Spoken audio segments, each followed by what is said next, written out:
Okay, we are live. This is the Greg Who Show. I'm Greg. So, it has been a while.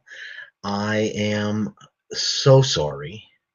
There's actually a few reasons why I didn't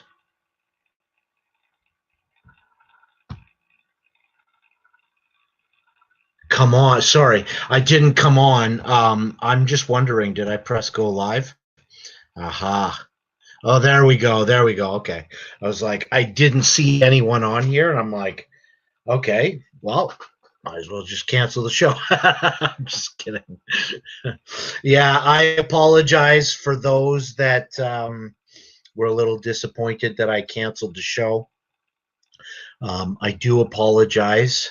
There was so many reasons why I canceled, but some of the reasons are good ones.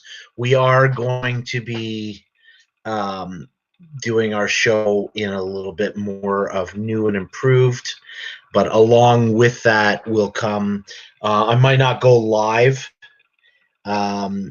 as often. I might not do my show as often. I might, for the first little bit, we're going to make some huge improvements to the show. We're going to level up the game. We're going to put more production value in it. We probably won't go live. We'll probably go pre-recorded. But for those that like the chats and stuff, don't worry. I might do live chats on sort of a smaller platform like my Greg Who Facebook. I might do like chats or biblical stuff, but my show is going to take a little bit of a twist more to an entertainment twist, and I have we're going to have fresh music, we're going to have fresh personalities, we're going to have a female perspective on the Greg Who Show. Hopefully she'll come on and say a little hello tonight. Hello Carrie, hello Splash and Full. I believe Maggie is on as well, so a big hello to Maggie. If anyone wants to come on, feel free to jump on in the back office there. Okay, Hanukkah's coming up. Does anyone other than myself celebrate Hanukkah? Hanukkah is an 8-day celebration commemorating the Jewish victory over Syrian oppressors. Following the battle, the victorious Jews entered the Holy Temple in Jerusalem to rededicate it to the service of God. But according to the Jewish teaching, the Judean heroes were unable to find enough pure oil to light the lamps of the menorah. In fact, they had only enough oil to burn for a single day. However, the oil miraculously kept the temple lights going for 8 full days until new oil could be found. This miracle is recounted each year by the lighting of the 8 branches of the Hanukkah menorah. The word Hanukkah comes from the Jewish term for dedication. So as a Christian, I too celebrate this. My wife loves it because she's like, just more gifts, 8 gifts. We also like Adam Sandler's 8 Crazy Nights. Hello all. Carrie McKay, is that question to me? What have you been doing? I've been keeping my mental health up. I have some of the reasons that I canceled a couple of the shows is my wife and I are doing fine. I can't complain. Other than, fighting what you guys are fighting, a little boredom and wishing we could go here, there, and everywhere. And we didn't have the visitors that we would have had this summer. The only exciting thing that's gone on is as some of you already know, we got a rescue cat. So he was severely abused, but you'll be happy to hear that he is opened up his heart and feels secure, and he is well loved by both Danielle and myself. So that's been a bit of the highlight um, that we do. December 10th is Hanukkah.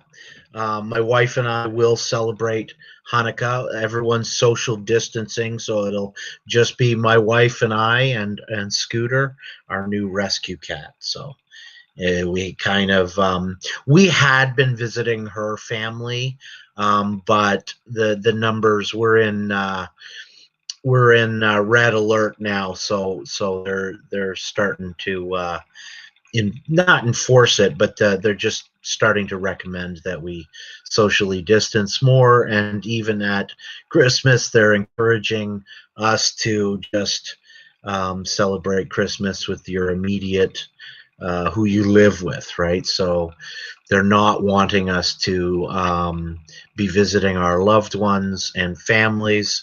So again, I will be celebrating Hanukkah starting December 10th for 8 crazy nights. And of course, I will be celebrating Christmas as well. So that's about it. How are you guys? Hello, also Maggie is in here. Maggie, did you want the link? I'll give you the link. There's no pressure. You don't have to come on. I was hoping that another person was going to come on as well so that you could say hello to her. Someone that's going to be a regular on the Greg Who Show. This might be my last live. As I say, this might be my last live or second last live. That doesn't mean I'm stopping the Greg Who Show. We will be pre-recording the Greg Who Show. I'll be doing, for the first little bit, I will be doing them once a month.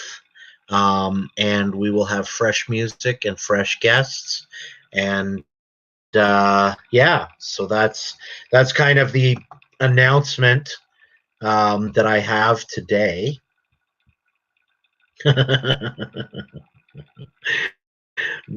Maggie goes, ooh. Is that a play on the whole Greg Who? Yeah, we could even change the name. We're going to change a lot, and we're going to grow over time. That means I'm going to have to actually get a microphone for the pre-recording. And in the new year, I will be getting a camera, so we'll start doing camera stuff.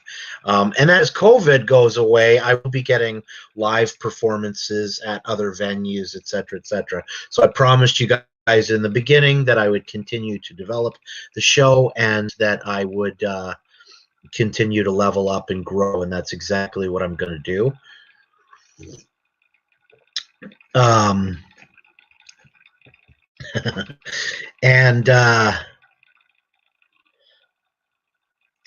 so I don't want to talk about too much, but yeah, I think that I've been noticing that I've come across several situations where it's just like I'm becoming aware that people are not doing well.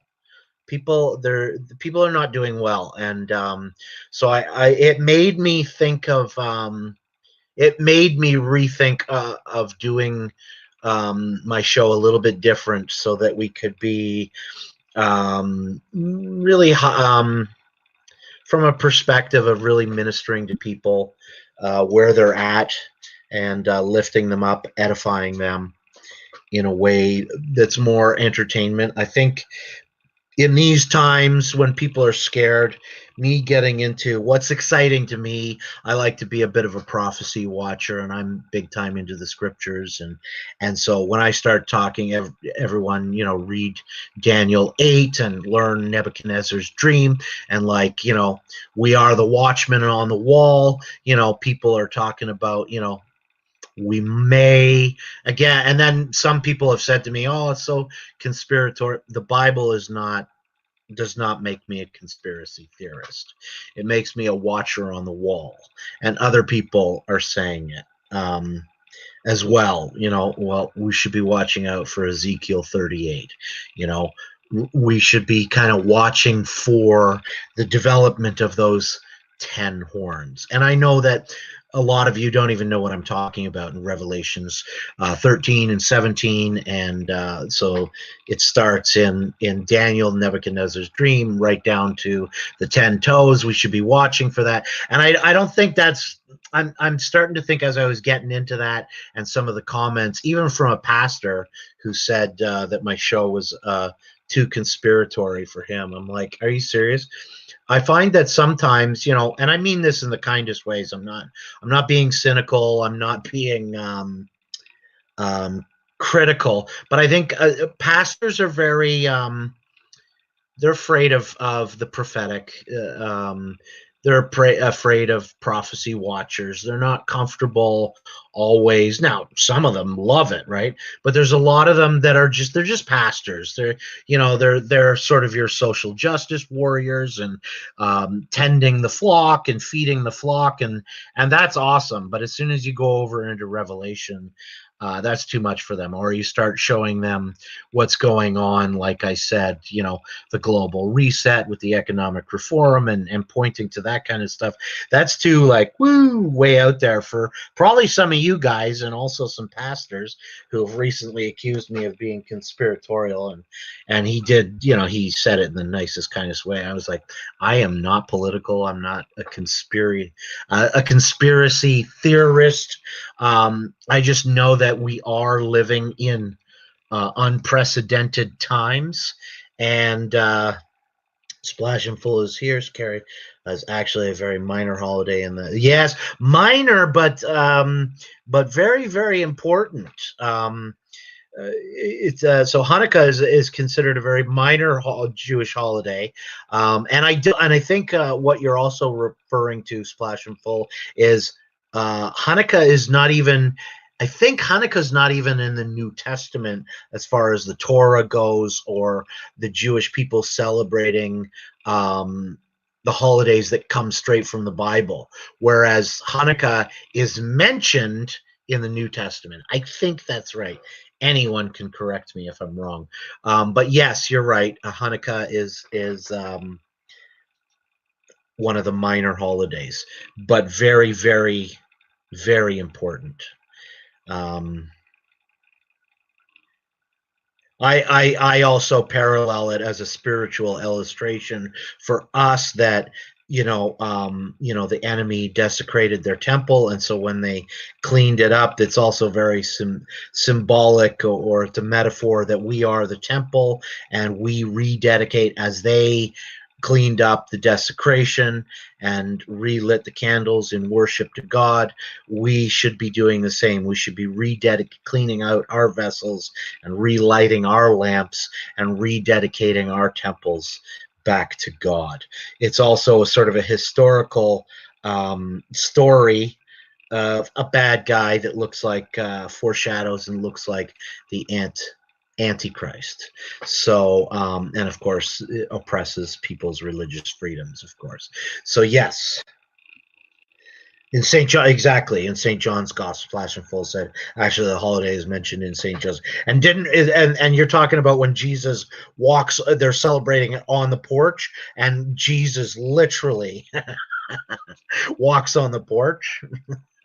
And by the way, he is that center candle.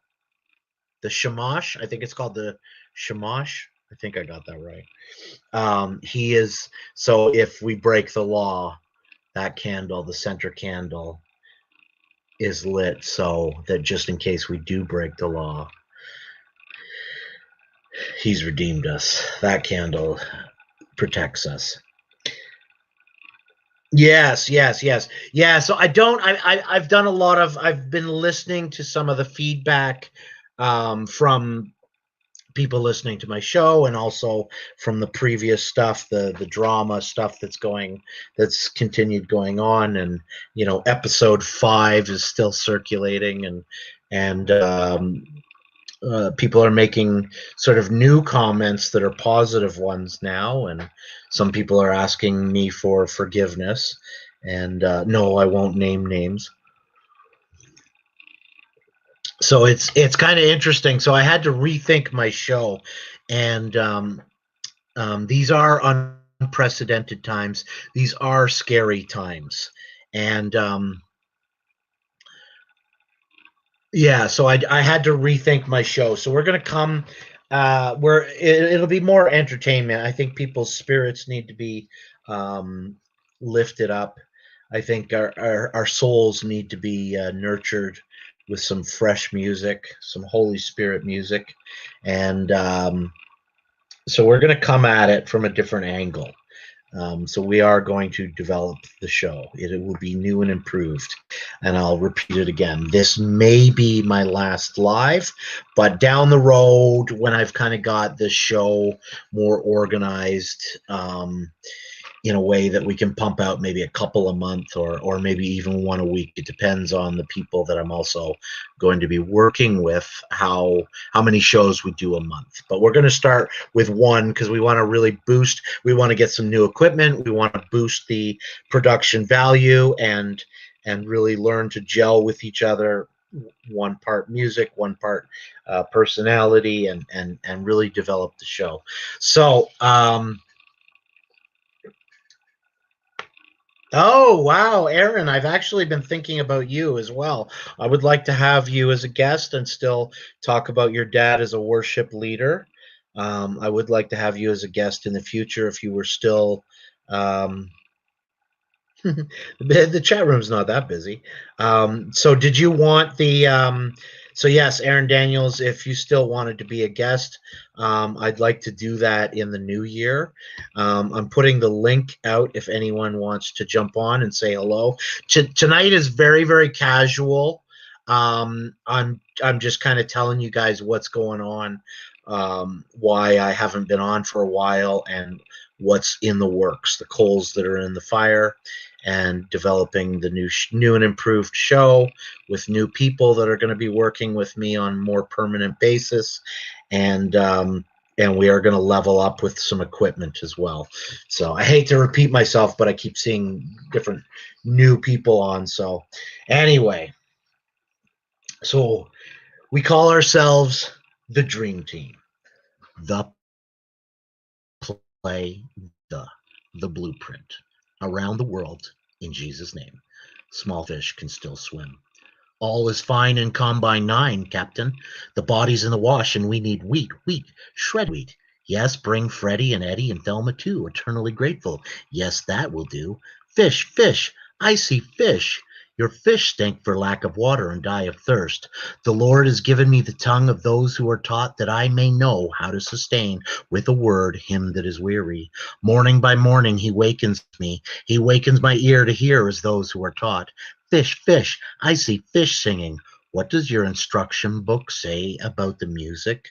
The wonderful, glorious music? Let the music and creativity begin in Jesus' name. This show will be a global alliance in cooperation with other ministries out there that see themselves as stream entering his living water, singing and telling the tale of the Ancient of Days, the greatest show around the world, Jesus is Lord, Isaiah 62. This is the Greg Who Show. I'm Greg. I'll be right back. Claire, good to see you. Crickets, laugh out loud. Oh, did I go off? Anyway, we'll come back right back in just a minute.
Yes, this show is racing around the world. Our mission to preach Christ crucified. That if you confess with your mouth Jesus is Lord and believe in your heart that God raised him from the dead, you shall be saved. For God so loved the world that he gave his only begotten Son, that whoever believes in him should not perish but have eternal life. The race. And also, if anyone competes as an athlete, he does not win the prize unless he competes according to the rules, striving for a crown. Do you not know that those who run in a race all run, but one receives the prize? Run in such a way that you may obtain it. And everyone who competes for the prize is temperate in all things. Now they do it to obtain a perishable crown, but we for an imperishable crown. Therefore I run thus, not with uncertainty. Thus I fight, not as one who beats the air, but I discipline my body and bring it into subjection, lest when I have preached to others, I myself should become disqualified. And remember, God is faithful and just to forgive when we ask for forgiveness. He is faithful and just to forgive us of all of our sins.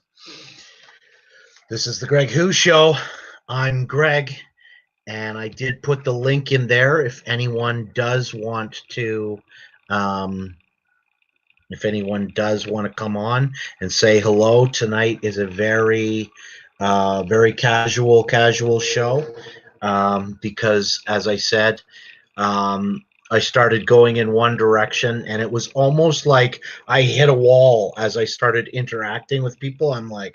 I started getting a barometer of where people are at in what's going on in the world. And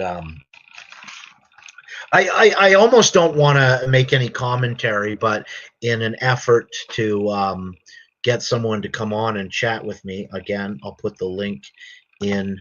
I'll say a little bit of what I've experienced to kind of make me think that I should change directions of the show. I was going to be getting into some prophecy watching and sort of explaining to you guys a bit about Revelation in a down to earth way, but I find that it's a little bit scary, especially in today's world and what's going on. And so I'd rather a show that was easing people's minds rather than causing them to be more concerned or afraid. So going to take a bit of a redirection. So what I was running into is things, and my show is never going to be political. I am trying to remain objective and impartial. I'm not representing, and don't just assume because I'm Christian that means that I'm alt-right or something like that, because that's not true. There doesn't exist a political party that represents me, and maybe some of you feel that way out there too, like, yeah, I kind of lean this way, but I don't like this policy and that policy and the way they handle this and that. I mean, really, is there a political party that truly represents who you are? And again, as I watch the U.S. election, the Democrats is not the same party that it was 10 years ago. So, but some of the things that I'm concerned about is, a little bit of like the cancel culture. And I don't mean to say that as a political thing, but rather just sort of an intimate personal thing. When you run into something like I did in the last few weeks, someone reached out to me on Facebook, and this person made a comment to me and suggested that I had done and said something wrong. And if any of you know me, you know that I'm always open to correction and or going, you know what, if I was wrong and I owe you an apology, let's hear it, and I will be forthcoming. If I owe you an apology, I'll be forthcoming with that apology, because I really don't If I'm wrong, I'm wrong. I don't have this kind of stubborn pride or toxic masculinity or something. So again, I don't belong to one. All these buzzwords make you think that, oh, he belongs to this. If you're talking like this or that buzzword, no, I fit both. I fit both. I fit all, because there is no political party that represents a me. Now I have a sense of what should go on in this election, but that's not my place to tell you my opinion in that. So anyway, this person said that I owed them an apology, and upon taking a few minutes to read what this person had written, I realized that the person was right. That I had actually, well, the person had agreed that down the road and relatively in the near distant future was going to do an interview, and then I think I said something on one of the episodes, and it's just like, oh wow, that person made a really good point. That was complete oversight, or I completely overlooked that, and they're right. I shouldn't have said that. I'm learning. I'm new at this. I'm still learning. I messed up. I'm sorry. I apologize. You're right. I shouldn't have said that. I was in the wrong. But what I got was, I wasn't even able to say that. I had to go to this person's friend in hopes that they would pass that message on. And so all I got was, this is what you did, block.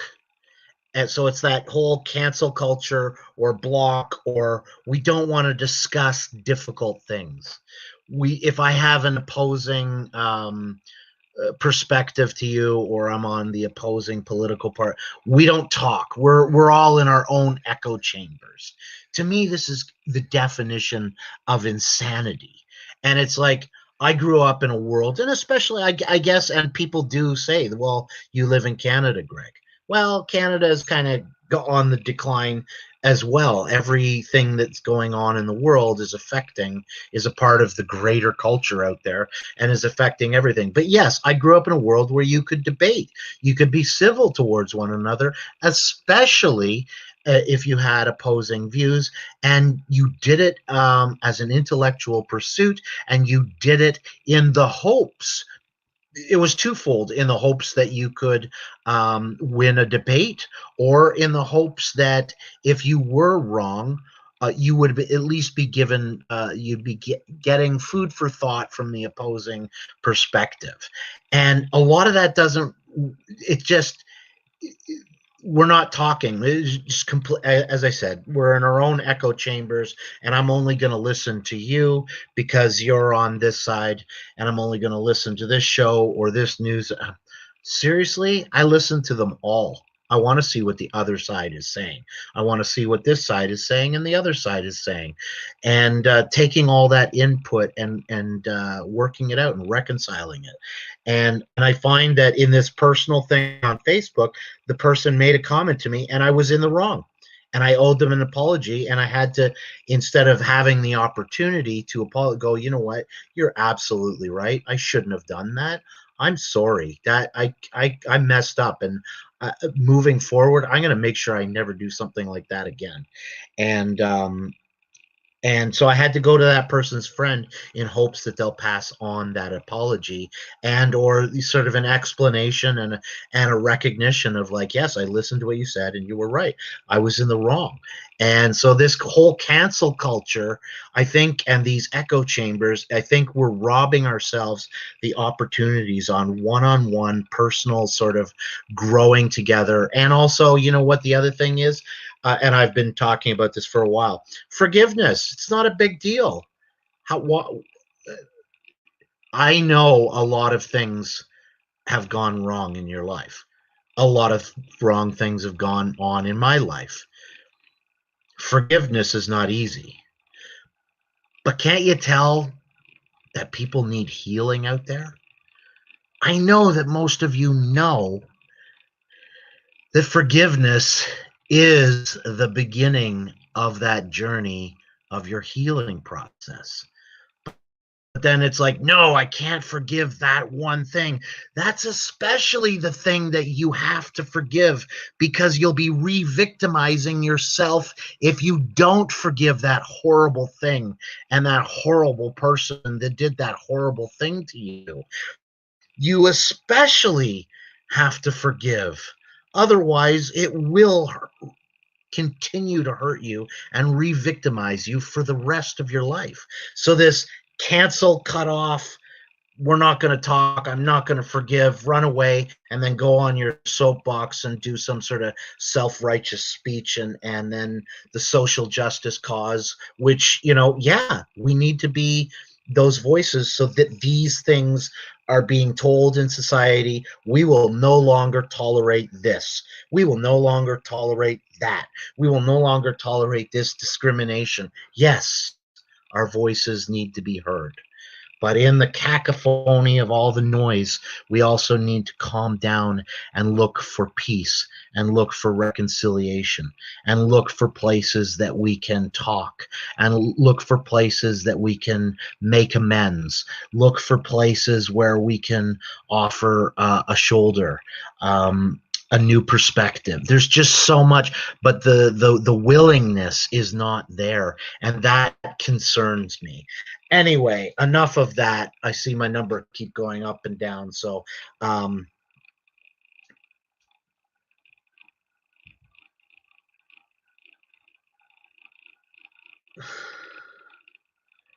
yeah, I don't want to go into it because it was a very personal thing, and I handled it incorrectly, so I don't want to say anything, because I mean, I was wrong, and that person was right, and I accidentally hurt that person, and I hope that they get my apology, and I hope that person forgives me, right?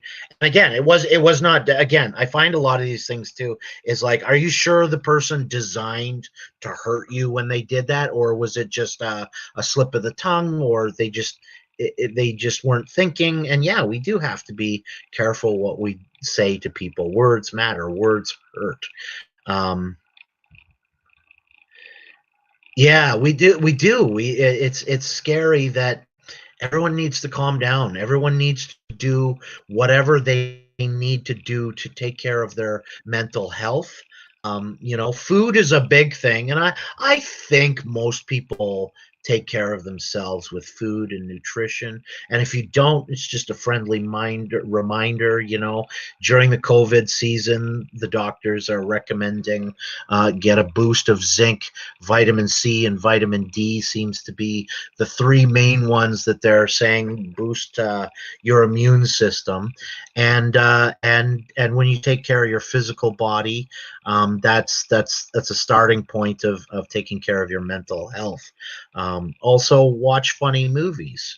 Find your serenity. Find peace. Don't go looking for online drama. You know what I mean?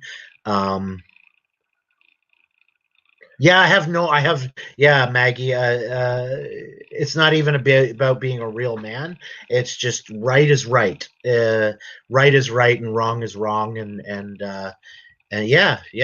I've never been one of those like people that if I know I did something wrong, I can say I'm sorry. And I hope that my friends or the people I would do the same for me. And actually. I said in the beginning of the show, someone was asking me for forgiveness, and it sometimes we're like, really, does that person really? You're like, is this a trap? But I have to take it at face value, and sometimes cautiously. You have to go, okay, well, tell that person that, yeah, I forgave a long time ago, to tell you the truth, and wasn't thinking negative things. And yeah, sometimes you just need to say it. Like, sometimes we don't know that the other person has moved on, right? Like, oh yeah, I had no problem with that. Like, I moved on. Yeah, at the time it was really, really intense, and it was wrong. It was horrifying. But I also realized that person was going through a lot of mental anguish, and that person was struggling with some issues in their life, and it was a pivotal time. you know, and there was a lot of online stuff, and yeah, I think that person just wanted to know, you know, is Greg cool with me, or is he um harboring some kind of grudge, you know? And the with me, the answer is no. I just don't hold on to things, no matter how horrible they are. I just don't hold on to things, even for my own sake, right? Now, whether we become friends or the trust is reestablished is a totally different thing, right? Yeah, growing and developing, right? It seems like the human race is stagnant with this sort of black and white, red and blue, this team A, team B, and we're not growing.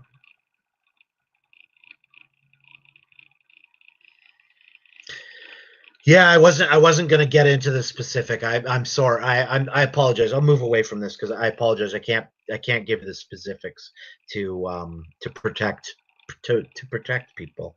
So anyway, um, the reason I'm saying some of these things is because I'm going to change the direction of my show, because the direction of my show that I was going, I was realizing that um, it's not, probably not helpful at this time, and I am growing and developing the show, and I'm learning the barometer of the environment out there, and people are scared. You know, people's mental health is not good. They can't handle the heavy topics like revelation that I was going to get into. I was even going to start talking about like the Reformation, how it's affected our present days, and how we need to move forward, you know, 400-year cycle from the Mayflower that I was kind of talking about, and Daniel's dream, and Revelation 17 and 13, and now everyone's talking about Ezekiel 38. And I was really going to break all this stuff down for you because it really is interesting. Even if we're not living in those times, it's interesting to be watching for these things, you know? And yeah, no specifics are needed. Yeah. So I'm just taking a new direction, and I'm explaining. Um, okay, Claire. I'm just explaining why I kind of took a break and a reassessment, and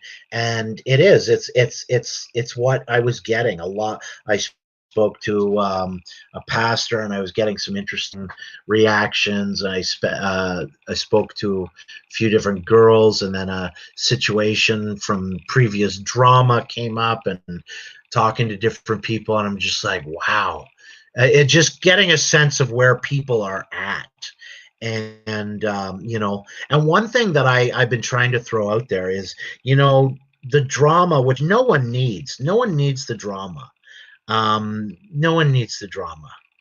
Drama is easy. I mean, if people are really um you know, trying to grow their channel, you drama is a crutch to get some subs and likes and views and comments. Drama is a real crutch. I think creating content, and I'm trying to grow my channel, creating real content is very difficult, and it's something I strive to do, and it's something I strive to get better at, and it's something I strive to collaborate. I want it to be a collaborated effort, not just with my stream, but other streams as well, into a bigger, as I said, a bigger river, and sort of we're on the internet, so it can be sort of like a global alliance, and cooperation, and there's many guests, and there's many musicians, and there's many people that, for such a time as this, you know, people do want to share about God. I mean, what are people putting their trust in nowadays? Are you putting your trust in our amazing government, our amazing countries? And don't get me wrong, Canada is amazing, the US is amazing, but let's face it, we're having some struggles that we've never had. So where's your security? Where's your root? Where's your foundation? You know, Constitution. The Constitution is being challenged. Your freedom of speech is being challenged. Everything's being challenged. Everything's being reassessed. Not that I think that a lot of this stuff is not going to be successful, because there is going to be a bit of a backlash. But where's your security? Where's your foundation? Where's your sense of security? Where does your help come from? Where does your health come from? Where does your wealth come from? And a lot of people are saying, yeah, we need to look to God. God is the only answer. And I think there's going to be more people like myself that are going to be saying the same thing. Like, hey, Christianity or religion or people that believe in God have been criticized for a long time. But I guarantee you that some of those people that have been criticizing people that believe in God, have faith in God, they're going to start coming to us and asking questions. Just looking to the outside world and then looking inward. And I think that there's going to be a lot of resources and a lot of people like myself that are going to have a lot of answers.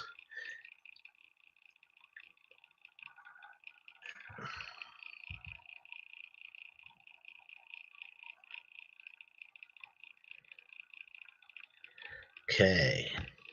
Does anyone? Oh, should I be checking my Facebook? Maggie, did you want to come on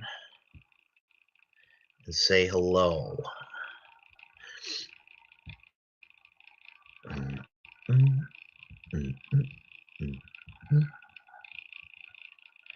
Okay, so no, I'm not. I'm not getting any.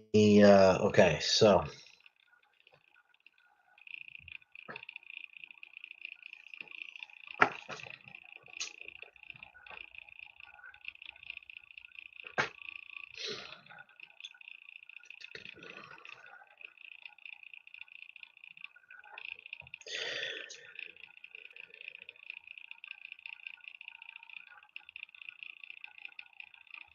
Okay, I just want to read you some things that I've been meditating on.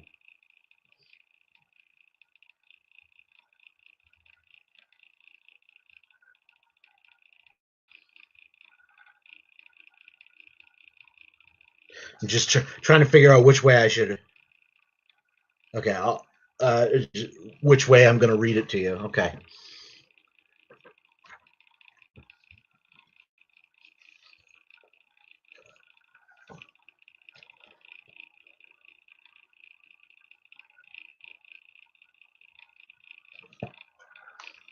I have. Hold on. I just want to make sure that you guys are still with me. Okay. All right. I have done what is right and just. Do not leave me to my oppressors. Everyone has the Spirit of Christ in him, or everyone that's chosen to receive the Spirit of Christ in him or her has a sense of justice that can cause conflict in our attempts to understand how God deals with us. Justice says, if I keep up my end of the bargain, you must keep up yours. The problem for us is we feel that God treats us this way. Also, subsequently, we try to earn his blessings. We're always trying to score points with the Lord. We tend to expect God to be good to us when we have been good. So if I'm good, God will be good to me. And there is some truth to that. If you're walking the love walk, if you're walking as sinless as you can be, avoiding, and you're doing your best to be compassionate and loving your neighbor as yourself, and there is, but at the end of the day, if you think that way, it's a bit of a legalistic approach. Make no mistake, being good is God's objective for us. However, grace sees us beyond our actions, forgives us, and grants blessings even when we don't deserve them. And sometimes I find that a lot of people out there, they feel a little bit self-righteous and someone owes them an apology, or they can never forgive someone, and they are completely neglecting God's grace that he's had to bestow upon them in their life. Remember what you did, Jack? Remember the things that other people forgave you of. Remember that you had to cry out to God because you hurt yourself so bad and you were caught in a vicious cycle of sin, and you were so relieved when you found out that there was a loving God that would forgive you. And yet you now begrudge yourself. I've never understood this self-righteousness. And I suppose I shouldn't be hard and sound self-righteous myself. It's probably a part of the carnal nature, part of being human. But as Christians, I find that we should be aware of this, that we've, again, everyone says it, even non-Christians say it, we've all fallen short of the glory of God.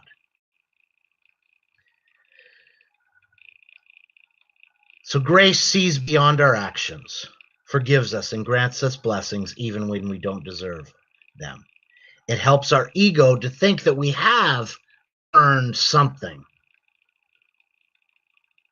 Let me say that again. It helps our ego to think we have earned something. It's humbling to receive something we don't deserve. Ever heard the expression, it's more blessed to give than to receive? We like to be in the position where we're the giver, that we have something to give, whether it's finances or otherwise. It helps our ego to think we have earned something. It helps our ego when we're in a position to give. So it's more blessed to give than it is to receive. It's humbling to receive something we don't deserve. King David displayed this mentality when he said, I have done what is right, therefore deliver me from my oppressor. The kingdom of God belongs to those who are poor in spirit. The poor in spirit are those who have been reduced to the lowly positions of asking. What does the Lord require of you and me? To act justly and to love, have mercy, to walk humbly with our God. God does want us to live just the way David did. He wants us to do what is right. He wants us to treat others justly. However, our personal motivation should not be that of doing these things so we can get something from God. These things should be a part of our nature now that we have Jesus in us.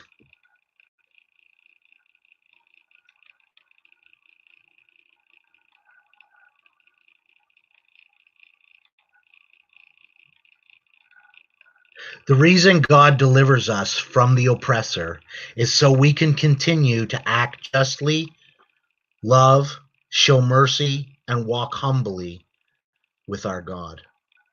God delivers so we can continue to be a blessing to others.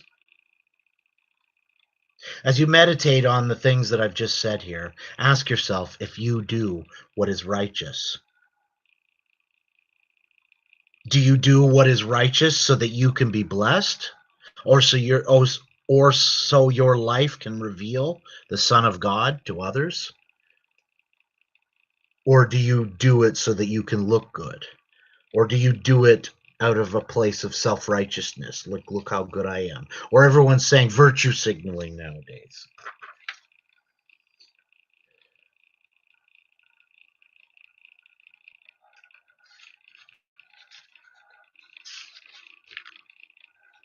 So ensure your servants are those that are beneath you, or your employees, or your children, or your friends, or people that look up to you. Ensure your servants' well-being. Let not the arrogant oppress me. This must have been a time in David's life when he was insecure in his relationship with God. He is challenging God to prove himself. Ensure my well-being, he cries. The Hebrew meaning of ensure is to give a pledge or token in times of trouble. This verse could also read, be bail for your servant, or pledge yourself for me, so I can know that you will pronounce me safe on the judgment day. Have you ever come to the place in your relationship with God where you have said, God, if I'm going to make it, it will be because of you and not me? In this verse, as well as the previous one, David is feeling oppressed. He seems to be expressing dismay over how the arrogant are oppressing him. His heart is crying out, prove to me again that you can keep me and that you have pledged yourself to me. Be my Baal. When the oppressors comes on strong, there are times when we sit back and wonder if we really know God or if God is really looking out for us. If you are on a path into God, the common thing will be to experience oppression.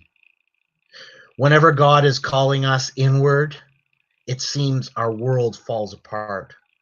Our world tends to be something we have created. We have worked hard. We have gained many things. We have a status and a reputation.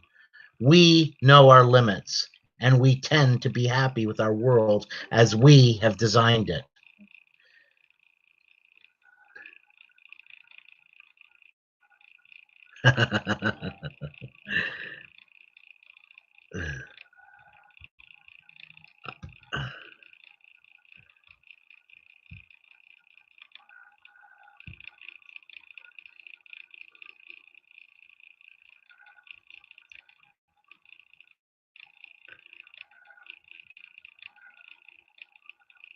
Oh, no, I can walk you through it. Okay, let me just finish this and I can walk you through it.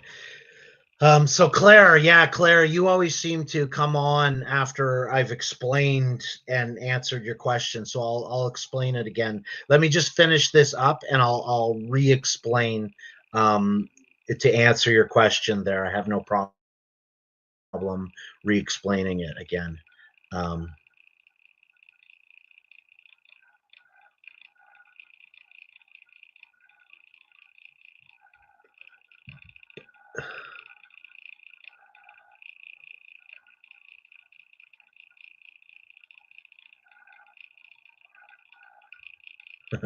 okay. So I think you're starting to get the idea that we're self-reliant. We have worked hard. We have gained many things.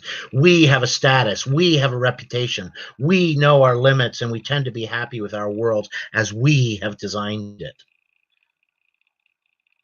You ever see a lot of manipulation going on around you? Maybe you do it yourself, a lot of manipulation.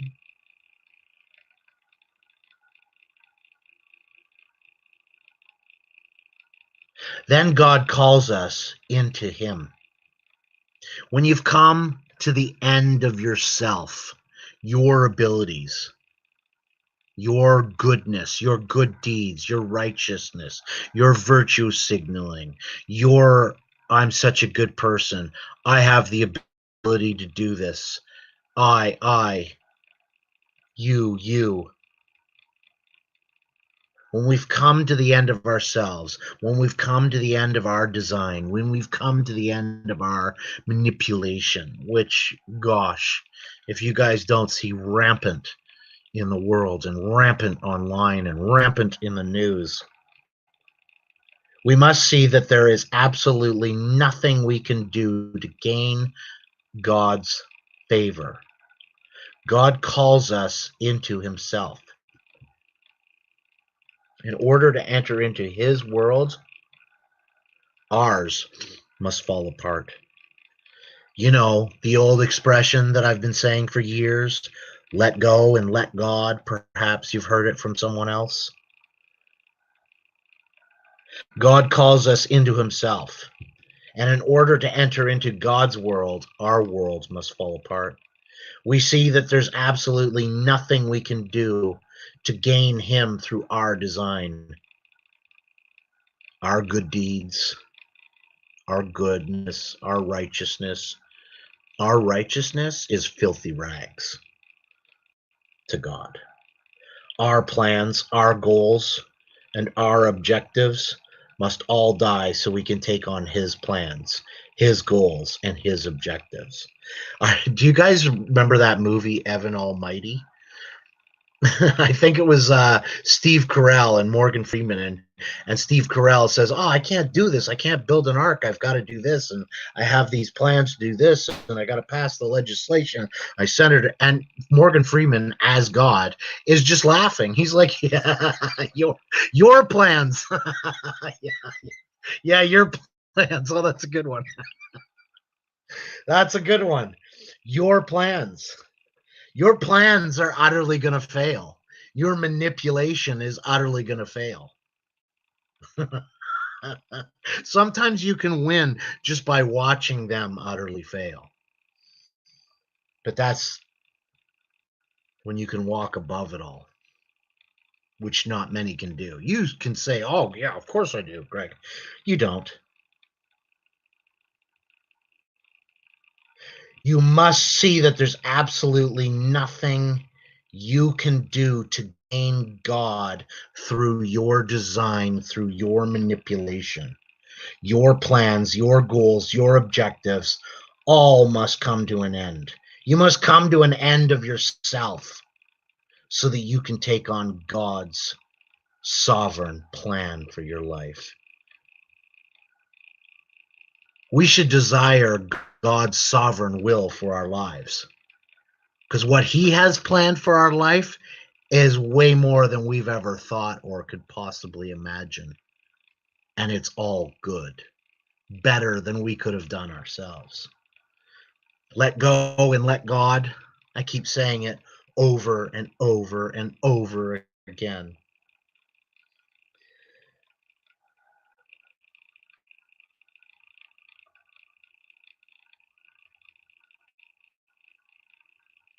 So it's during this time, which I call, and many Christians say, you must die to self. To gain your life, you must die. If you seek your life, you'll lose it.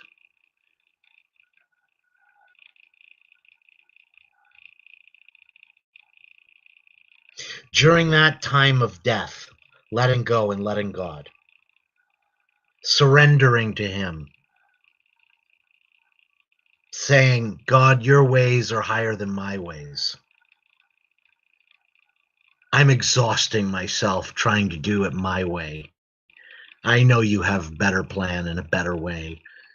And if there is any shortcuts in life, surely you have it, Lord." So when people say that living a Christian life is an easy one, you have no idea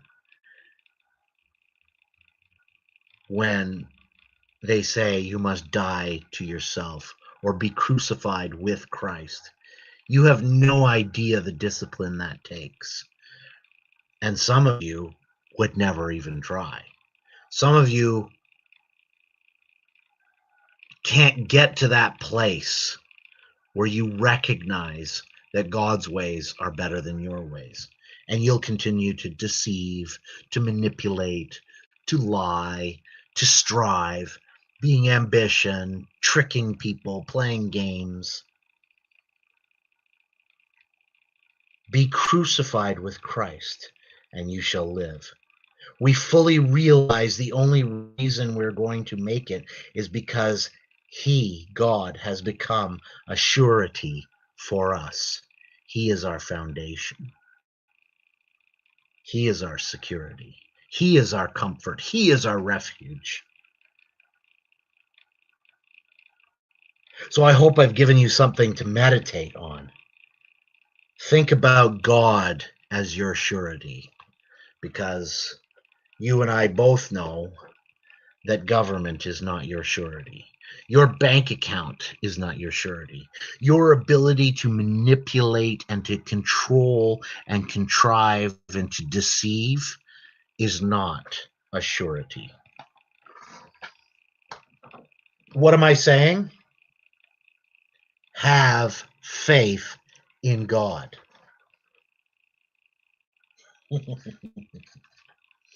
Food for thought. See how long it takes to digest.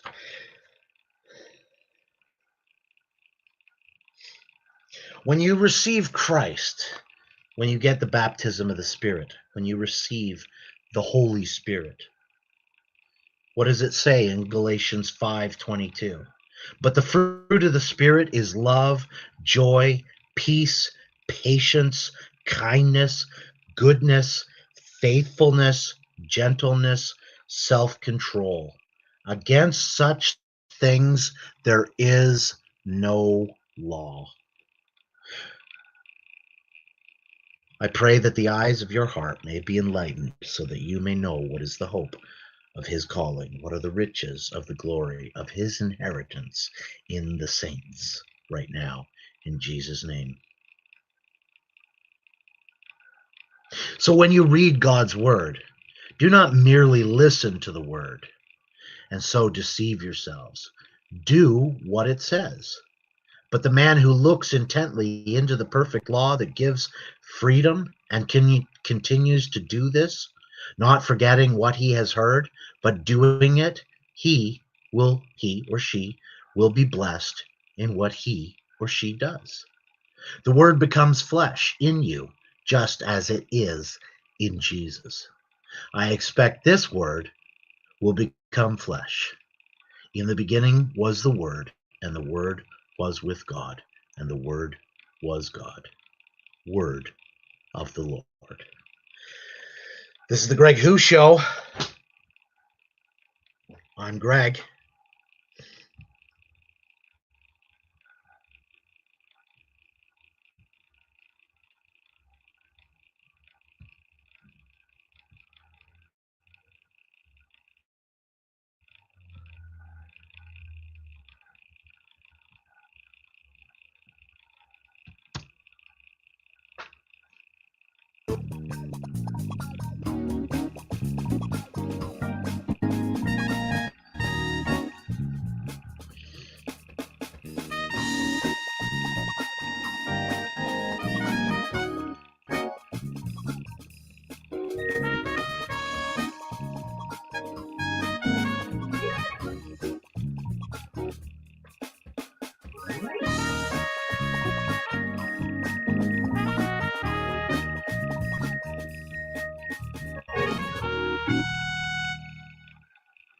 Yeah, sure.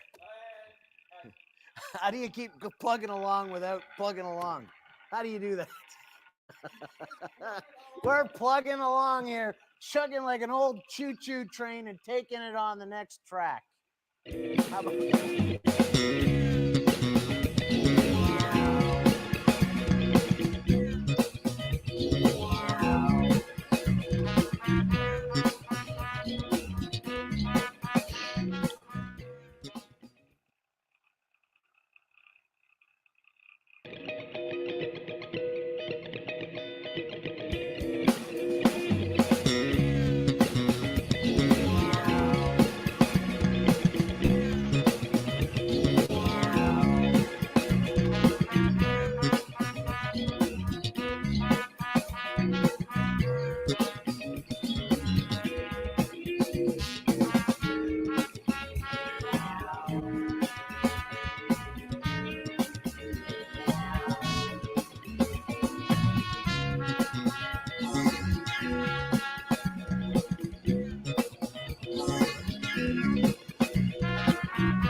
yeah, sure.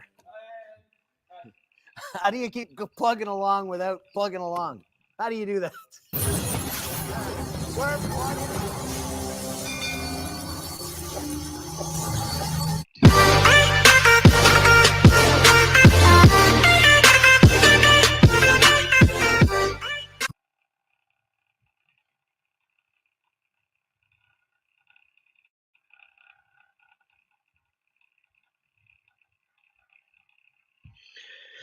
This is the Greg Hughes Show.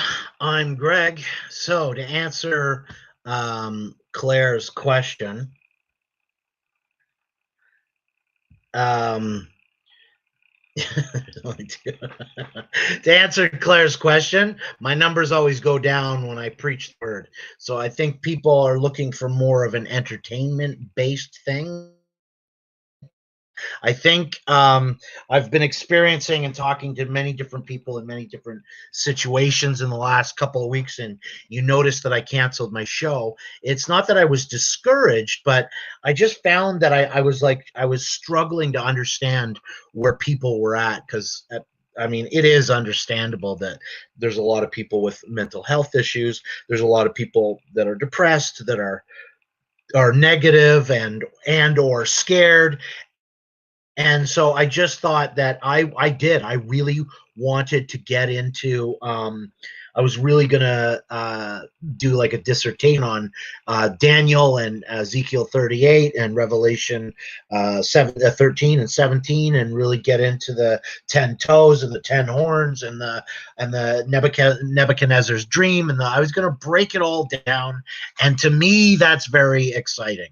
I like to be a bit of an prophecy watcher, an end time watcher, but I think that that's not what people are looking for right now. They don't want to know that that we should be looking for things in Revelation. I think that's scary to a lot of people. It's scary to even pastors, or they think it's too conspiratorial. If you are reading scriptures and reading the headlines, they think it's. I think one pastor was upset that I had mentioned the economic reform and the economic forum that's encouraging and promoting the global reset, and this is too much of like conspiratorial thinking for like even for pastors. And again, I'm not criticizing the pastors, but I did feel like saying, Bible prophecy is not conspiracy. Whether we're actually living in the end times or not is a different thing. A lot of prophecy has come to pass. A lot of prophecy still has to be fulfilled. Some are saying that the next thing is the church rapture. I mean, many people are saying many different things and to look out for different things. I don't think that people, based on what I'm hearing and how I'm reading the barometer of the people that are either confronting me or I'm bumping into or making comments to me, Claire, I think we need to be more of a show that is not about prophecy or reading hardcore scripture, but rather more of an entertainment based, more of simple and edifying and encouraging and empowering towards women. And so some of the new improved things that I'm going to be having for my show, and I'm specifically answering Claire's question. As I said in the beginning of the show, I'm taking a new approach, and I'm getting new people to work with me. We're going to have fresh music. I have a musician that's going to be working alongside of me, and I also have an on-air female personality that's going to be working with me. And I think to start, we're going to improve the production value of the episodes that we make. So for now, and since we're balancing more things and more people, and we're going to level up some of the equipment and microphones and cameras, you can expect to see that kind of stuff in the new year. We're going to do an episode per month. So I apologize if I've gotten you into sort of a pattern of expecting a show every week, which is ultimately still the goal that I'd like to get. But there's a lot of work, technical stuff, and cooperation with people, and in our effort to level up and make a better quality show and have it pre-recorded and not live.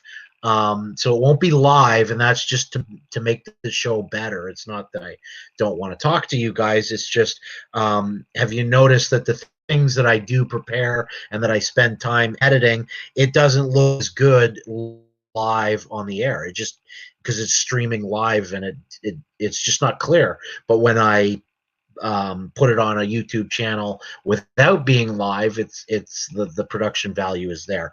So we're kind of adjusting that because I want to have, because I know it's horrible, but I read some of the comments in the beginning, and one person in the beginning was like, "Your show sucks. It's slow. It's like watching something in slow mo." And And I'm like, wow, these are really critical people. So I don't want people to be able, I want people to say all kinds of nasty stuff to me, but I don't want them to be able to criticize the production value of the show. And by the time we're through developing this show, people will not be able to make nasty, nasty ass comments to us, because it's going to be, we're aiming for a spirit of excellence. So I said that in the beginning of the show, Claire, and you always you always seem to come in afterwards, after I've explained everything, and you're like, "Are we talking about Daniel tonight?" You're very, very right. I was going to, but I just, and that's why I kept canceling. I'm like, "What's going on out there?" I just got a feeling, and I was reading. You know, I consider myself someone that's very spiritual, and I pick up on what's going on, and trying to get a sense of God's direction for the show, and a sense of what's going on with people out there. And so we're just going to take it in a different direction. And you know, I apologize. I've always said that I'm a work in progress here. I'm still developing and learning, and we're just going to get better and better all the time. So I can only strive to get better and better. But now we're going to have some of the help that we need. And as I said, I'm going to be purchasing some. And by the way, there has been a few people that donated to my PayPal, and that is going towards some of the cameras and microphone that you will probably see a huge difference in the new year. Just for you guys, you know, for your information, I didn't collect a lot, but I am very, very grateful for the people that did donate to my PayPal.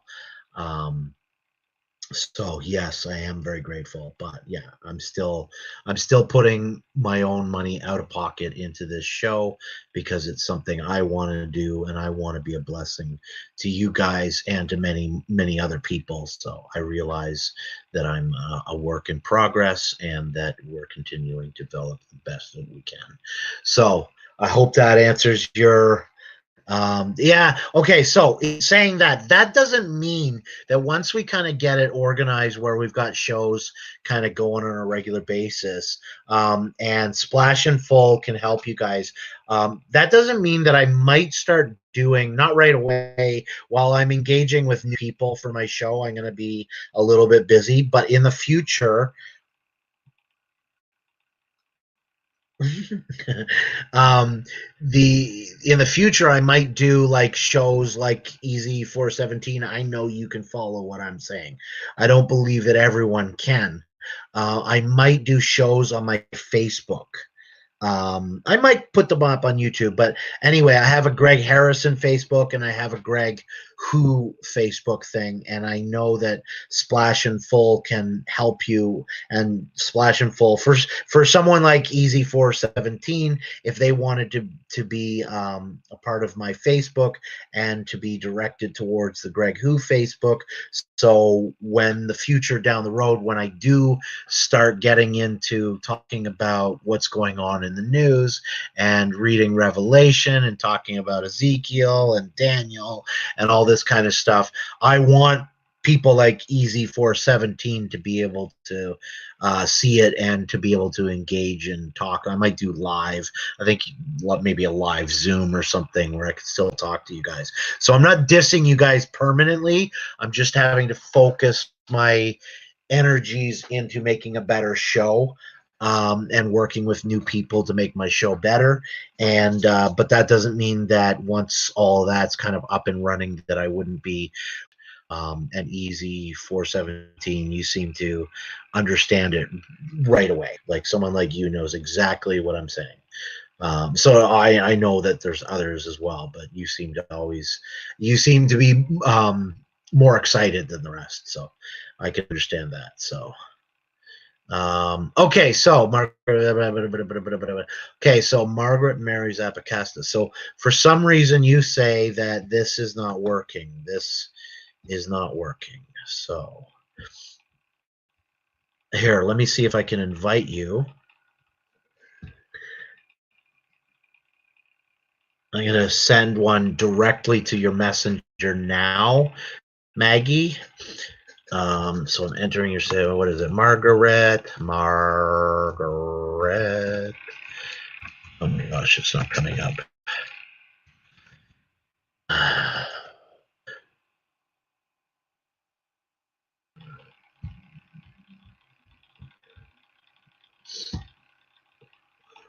Okay, sorry. You know how when you're typing a name and the name doesn't come up for you, and I don't know how to spell your name in full there. Come on. Do. There we go.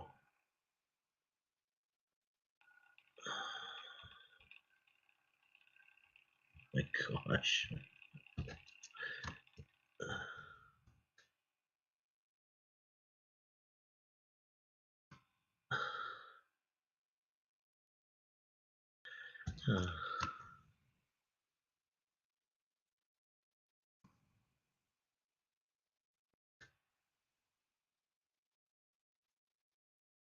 Okay.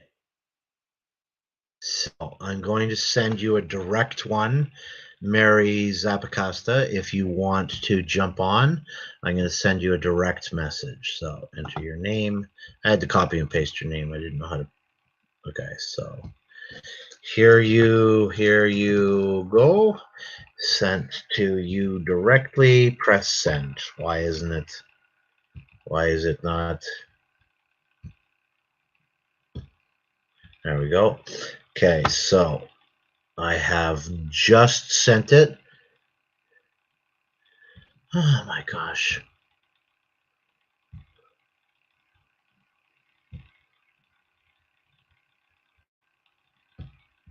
Okay, I'm having difficulty sending it to you now.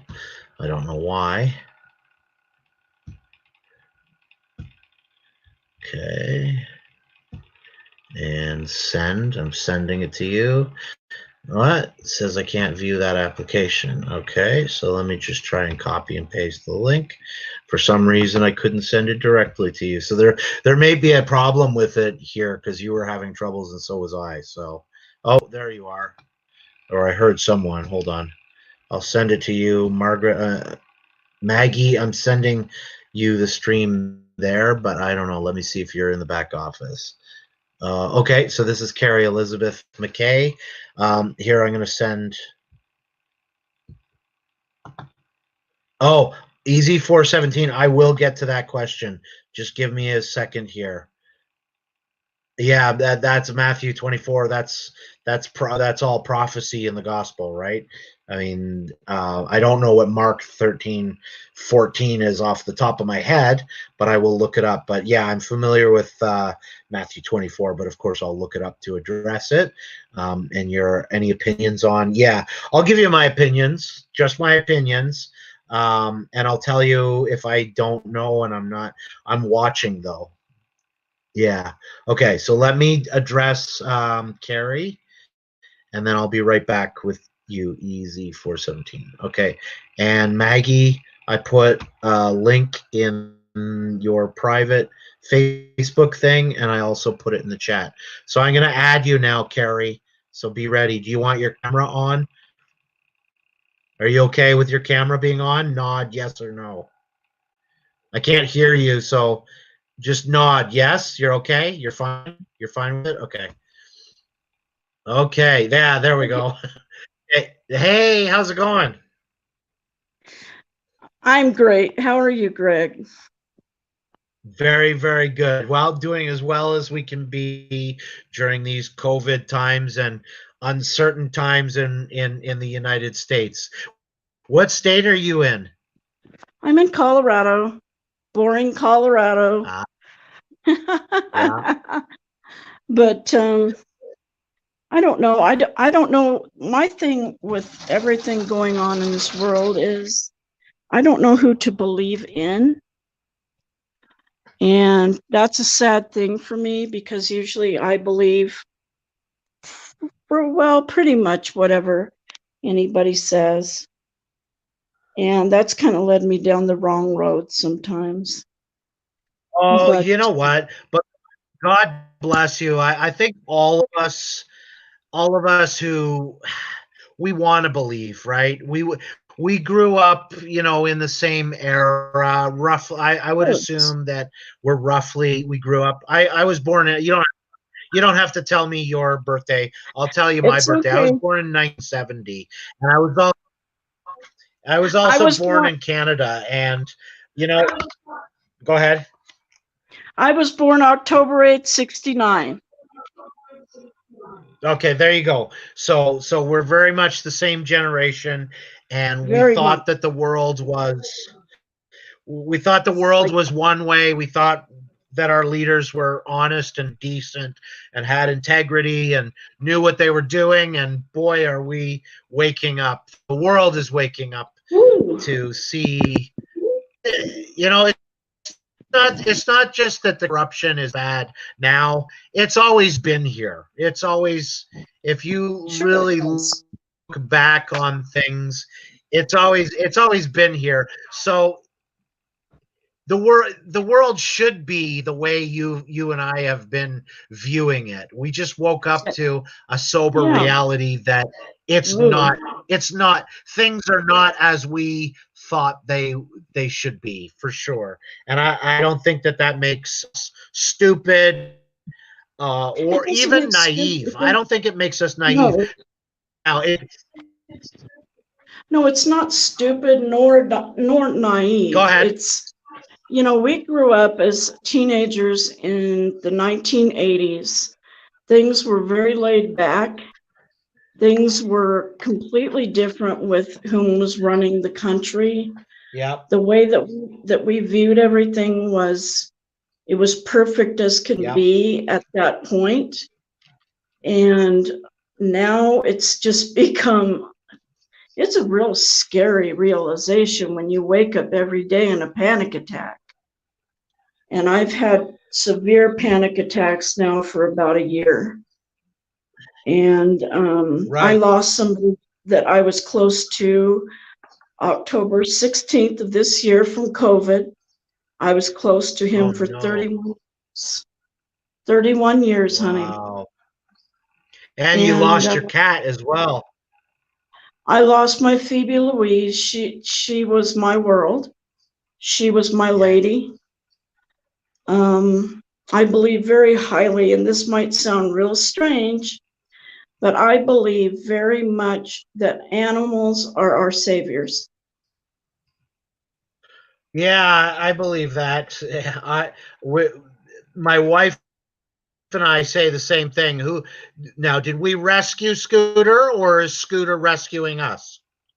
He's rescuing you, honey. That's I that's have I think my wife and I agree.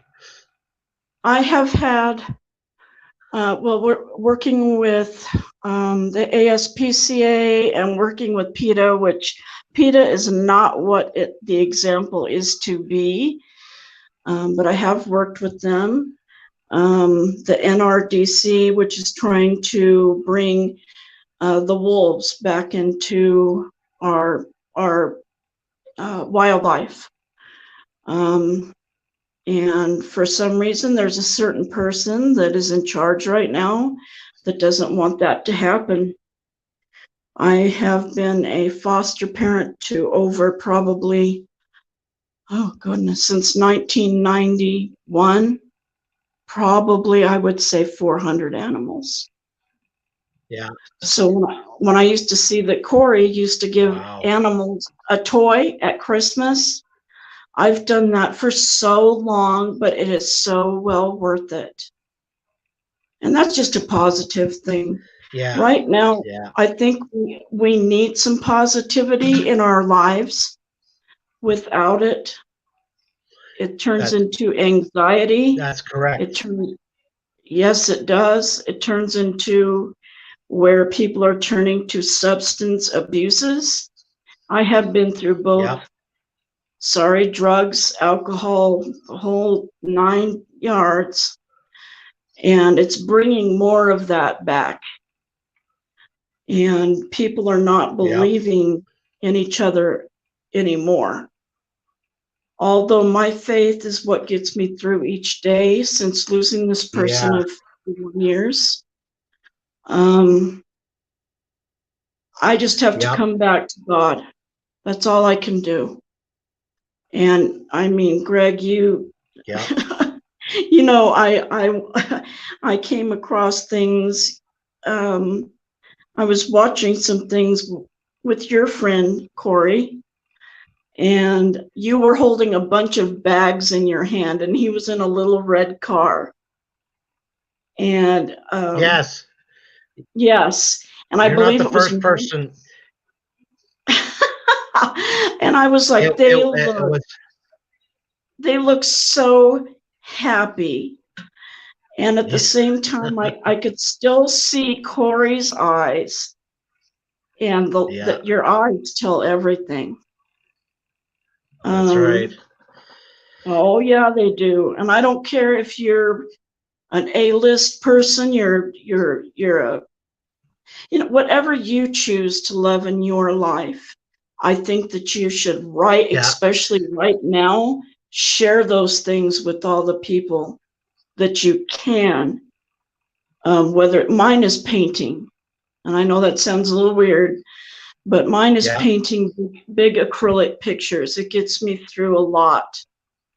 And I'm also abuse counselor of children. I think I had told you that previously, Yeah. of children who had been abused and neglected. And there's a whole lot more of them now. And I try and give it to God. I try and say, you know, please, you know, you have given me another day to wake up. He does not have to. Yeah. He's given me another day. Yeah. He's given you another day and everyone around this world. But some people don't appreciate that. And what we should do is, I hear some of the same things from different people of how they're feeling right now. And if we could all come together with those same feelings, Greg, we could improve a Mhm. billion. With God's Yeah. help, a billion. Yeah. I agree. I'm praying. I'm praying for revival for sure. I Oh, me think too. yeah, I think that we can. I mean, we have the internet, and the internet gives global access, right? And there's so many people that Absolutely. could join forces, Oh, um, yeah. and do so many good things, right? So Yes, uh, I absolutely. I totally agree with you. Yeah, You know, yeah, sometimes I get up in the morning and it's a complete panic attack. And I think, oh my God, I have to take my Paxil, my clonazepam just to calm me down. oh And jeez, no truer words were said than from our friend Corey. You know, that he had to do things to just calm down and do his work. yeah, And that's what he did, was his work.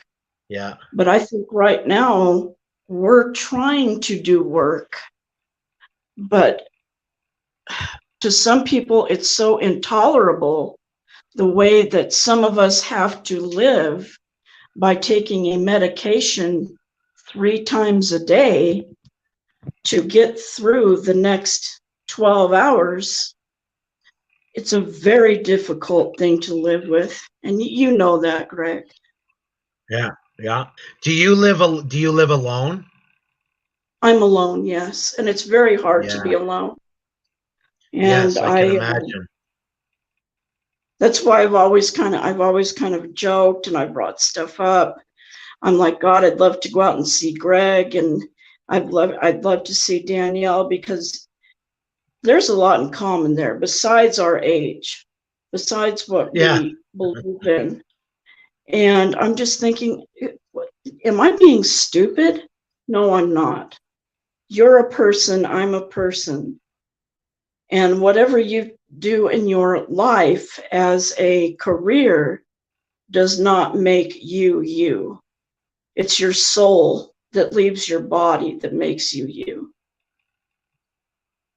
And Hmm. you know, That's very true. it Yes. is, it is very true. And I was lucky enough when my daddy passed away. He was my main inspiration throughout my life. And when he passed, I never believed quite so much that you get to see somebody's spirit leave. I did.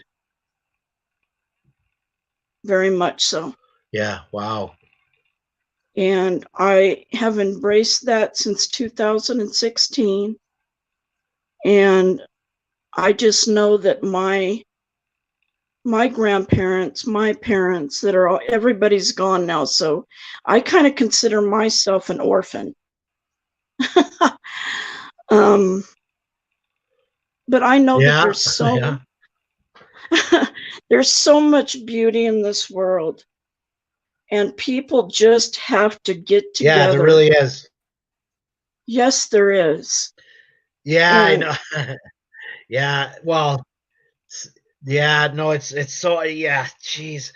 Yeah, I think everyone's noticing the travel thing, right? Like, you know, I since we're spending so much time online, I hooked up with an old buddy of mine who now yes. lives in Hawaii. There's nothing more that my wife and I would love to do than to hop on a plane right now and go see my buddy in Hawaii, right? Like, so it's This you know, it is. It's one of it's these so like weird of a connection between that, Greg, because my dad went to the University of Hawaii with Bette Midler, if anybody knows who she still is, and that was his prom yeah, of date. course. Oh, And wow. Wow. yes. And I have his yearbook. I have everything now, so I can show people. And my dad, he went to Scripps Institute. Very, very smart man. But his thing that he would always say to me at night is, your next day is not guaranteed. And I love you, dear. That's right. And I would tell my daddy, I love you, Daddy. And I thank God that Dad, or that, you know, Grandpa and God, this is hard because I miss him very much. But I thank God that he gave me the dad that he gave me. And I think that anybody you meet in this world, Greg, and anybody that's hearing this, whether they walk by you once or they're on the phone, like I'm taking calls now from people that are calling the crisis center, even though I'm having my own problems. Yeah. And I'm listening to people saying, I can either eat or I can pay my electric bill. And they're begging. Wow. And yes. Oh, yeah. Since this whole thing started back in, I guess we would call it January. I don't know if that's right or not. I have lost 12 people that I've been close to since high school and middle school because of this. Yeah. To 12 people to COVID? Yeah, to this awful thing called COVID. Wow. That's awful. And do you know anyone that's lost as many as you? To me, Yes. I mean, I guess we're really blessed in Canada. Oh, wow, Absolutely. you do. So we're really blessed in Canada that I don't know any, I don't know a single, I know people that have had it but have survived it. But I don't know anyone that's lost their life because of it. So well, my job is blessed. microbiologist. I'm a microbiologist. That's my living. So I have been beside people now that are insanely intelligent. And you can just look at them and just see the panic in their eyes. That we need to find something. We need to find it quick. And I'm praying to God. I believe that God gives us a path before we are born onto this earth. He knows our path, what's going to happen. But I keep asking myself, and I ask God, why are so many people having to die these horrific deaths? But the same goes for, if you look back in many, many generations, you saw the Spanish flu.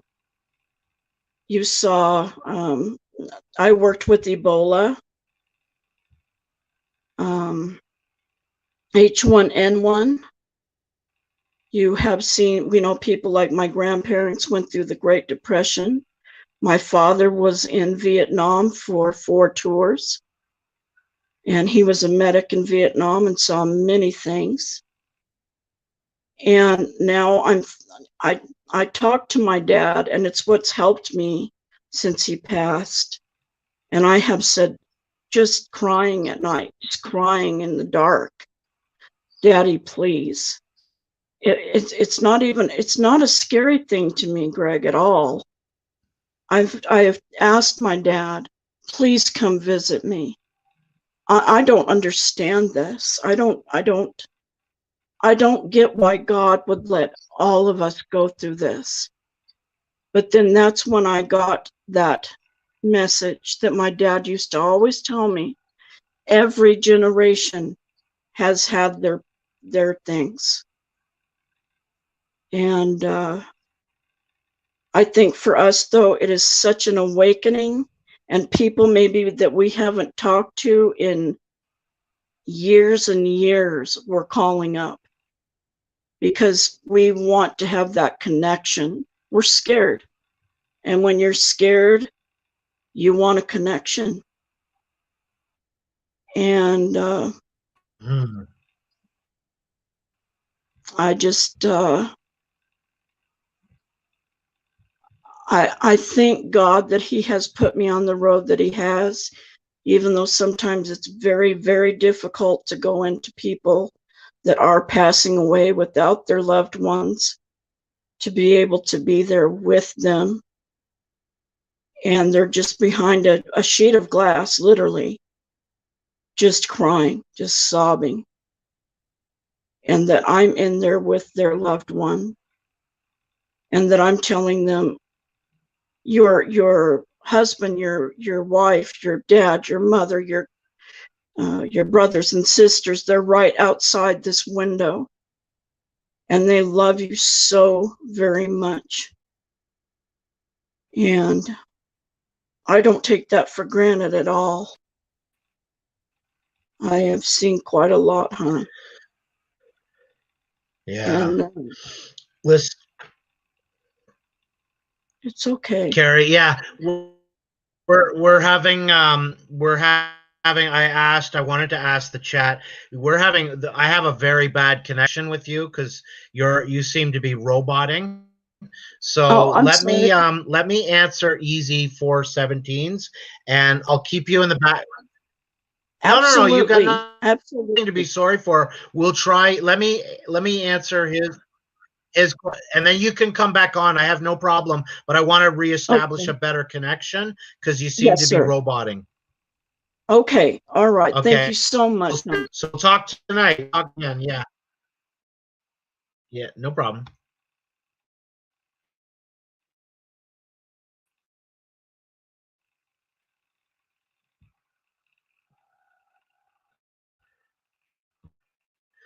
Okay. So easy 417. Are you there?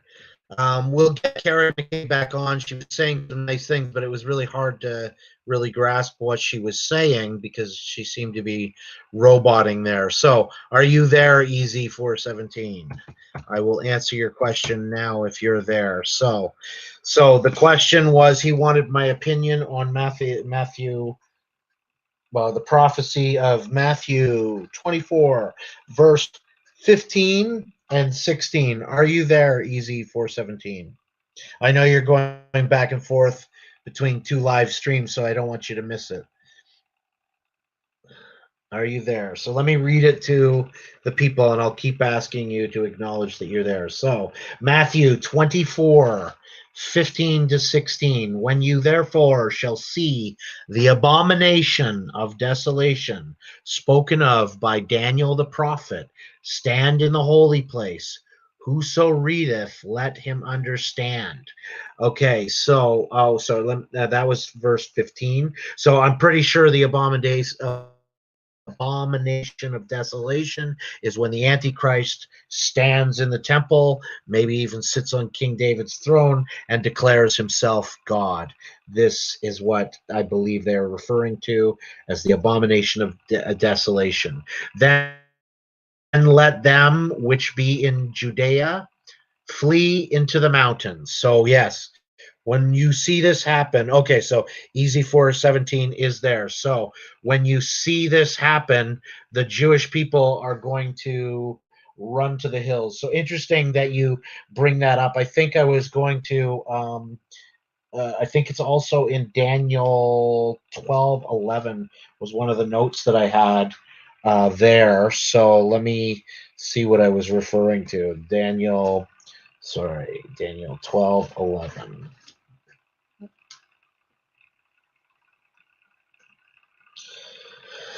Sorry, let me just go to Daniel 12:11, and then I'll make a commentary. Easy 417. 12:11. It's just a commentary.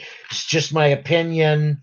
Um, I think specifically 12:11, and from that time that the daily. Oh yes, okay, and from that time that the daily sacrifice shall be taken away, and the abomination that maketh desolate set up, there shall be 1,290 days. Okay, so and from that time, so when we see, okay, so they will, okay, so there obviously there's going to be a third temple, and you know about the first temple, you know about the second temple. If you don't, you need to read a little bit of history, because you are going to see this on the news. We've already, in our lifetime, we've already seen quite a bit. That's why you're going to get your evangelical voters voting for Trump, because he brought the embassy into Jerusalem and declared it Israel's eternal capital, I believe. And so we are living in amazing times. So, and when they set up the temple, which they don't have to set up because easy 417, too scary for people. Yeah. Well, that is why the third temple is going to be built. Yes. Okay. So yes, the third temple is going to be built, because since they haven't received their Messiah, when Christ died on the cross once and for all of our sins, the Jewish people do not have that redemption. They don't have it. So they believe that, and there's a difference between full-blown redemption and full-blown forgiveness when you receive the finished, completed works of the cross of Calvary, meaning he has totally obliterated your sin. He's taken your sin and my sin upon himself, like the priests used to pray for the tribes, their sins, or the families' sins would be placed upon the Passover lamb. So is Christ. Behold, the Lamb of God. So Christ took upon the sins of you and me and future people that haven't even lived and haven't even sinned. He took all those. It's timeless. It's a timeless act. And he took all that sin upon himself, and it is a finished work. Whereas the Jewish people haven't received the finished work, the completion that totally obliterates and abolishes all our sin, so that yours and my sin is as far as the east is from the west. So basically, the Jewish people need the sacrifices, that blood sacrifice, to atone. But of course, an animal sacrifice can merely atone, whereas it takes our brethren, Christ, to obliterate our sins and purify our blood, cleanse our blood with his perfect blood. And these animal sacrifices, their blood can only atone for a season, for a year. That's why they had to keep doing it every year. So when you see such a time where the third temple is built, the sacrifices are come, and you'll know who the Antichrist is, because he will do the abomination of desolation. He'll enter the temple and declare himself God, probably sit on King David's throne and declare himself God. And then the Jews will run, and there's I think Petra, people will run to the Jewish people. God has prepared a place for them in Petra. And so my commentary is, then let them which be in Judea flee into the mountains, which I'm sure is Petra. I'm sure Easy 417 would agree that it's going to be Petra. So my commentary on that would be, I guess, the mosque is built on the court of the Gentiles. The temple could stand alongside it. Or no, isn't that temple supposed to, it would have to be like a supernatural or a natural disaster might destroy that mosque. Very important, Greg. Always say, I'm sorry. Very important. You didn't do anything wrong, Carrie McKay. You were saying some interesting things, and I was having a hard time. Everyone was having a hard time hearing the good things that you were saying. So we just want to reestablish. You can come back on. Just try a different connection. So because you were roboting, you don't need to apologize to me or my audience at all, Carrie McKay. You didn't do anything wrong. So don't let me not give you that impression at all. The mosque is built. Okay, so yeah, so my understanding is that has to be obliterated before they can build the third temple. But if Easy 417 says that it could stand, I haven't heard that it could stand alongside the third temple. I've never heard that before, but it's possible that Easy 417 could know something that I don't. So what are you asking me to comment on? Are you asking me if I know who the Antichrist is? Yeah. Are you asking me that? That's why I think that people do need to talk about these things. But again, I think people are scared to talk about these things. So the 10 horns and the 10 nations, the 10 kings, and one of them will rule over the 3, and then the 7. That will be Little Horn, which is the Antichrist. And do I know who that is? No. I think there's a lot of people that have, I mean, some people say there's a lot of arrogant people out there that are candidates, and then some of them even look at specific nations and stuff. I have some people in mind that I'm kind of looking at, but I would never say them on a public platform for sure. And one of the reasons why I'm interested in one of the ones that I'm kind of watching is because they say that that the Antichrist will be loved, that people he'll deceive many, right? He'll deceive many, and he'll be loved at first, right? So it is interesting because there are people that fit that sort of profile, and so it is very, very interesting. So yeah, but I think these are the conversations that I've been having, which I do enjoy, and apparently Easy 417 enjoys.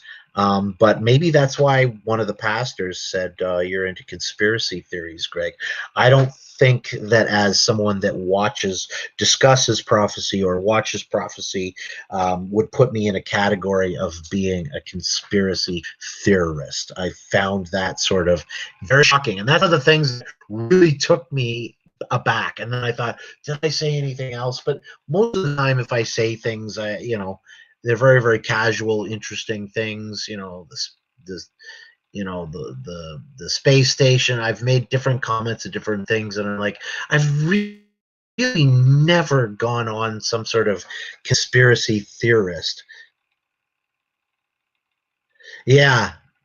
Oh, okay. So are you saying that you've seen some kind of dream or had possibly an open vision? Now, remind me, Easy 417, you're Protestant, right? So are you familiar with the terms like, well, are you, well, again, Daniel had Nebuchadnezzar had a dream that he wanted Daniel to interpret. So some denominations might have a problem with people saying that they had a dream about Trump or a dream about another person or a dream about the Antichrist.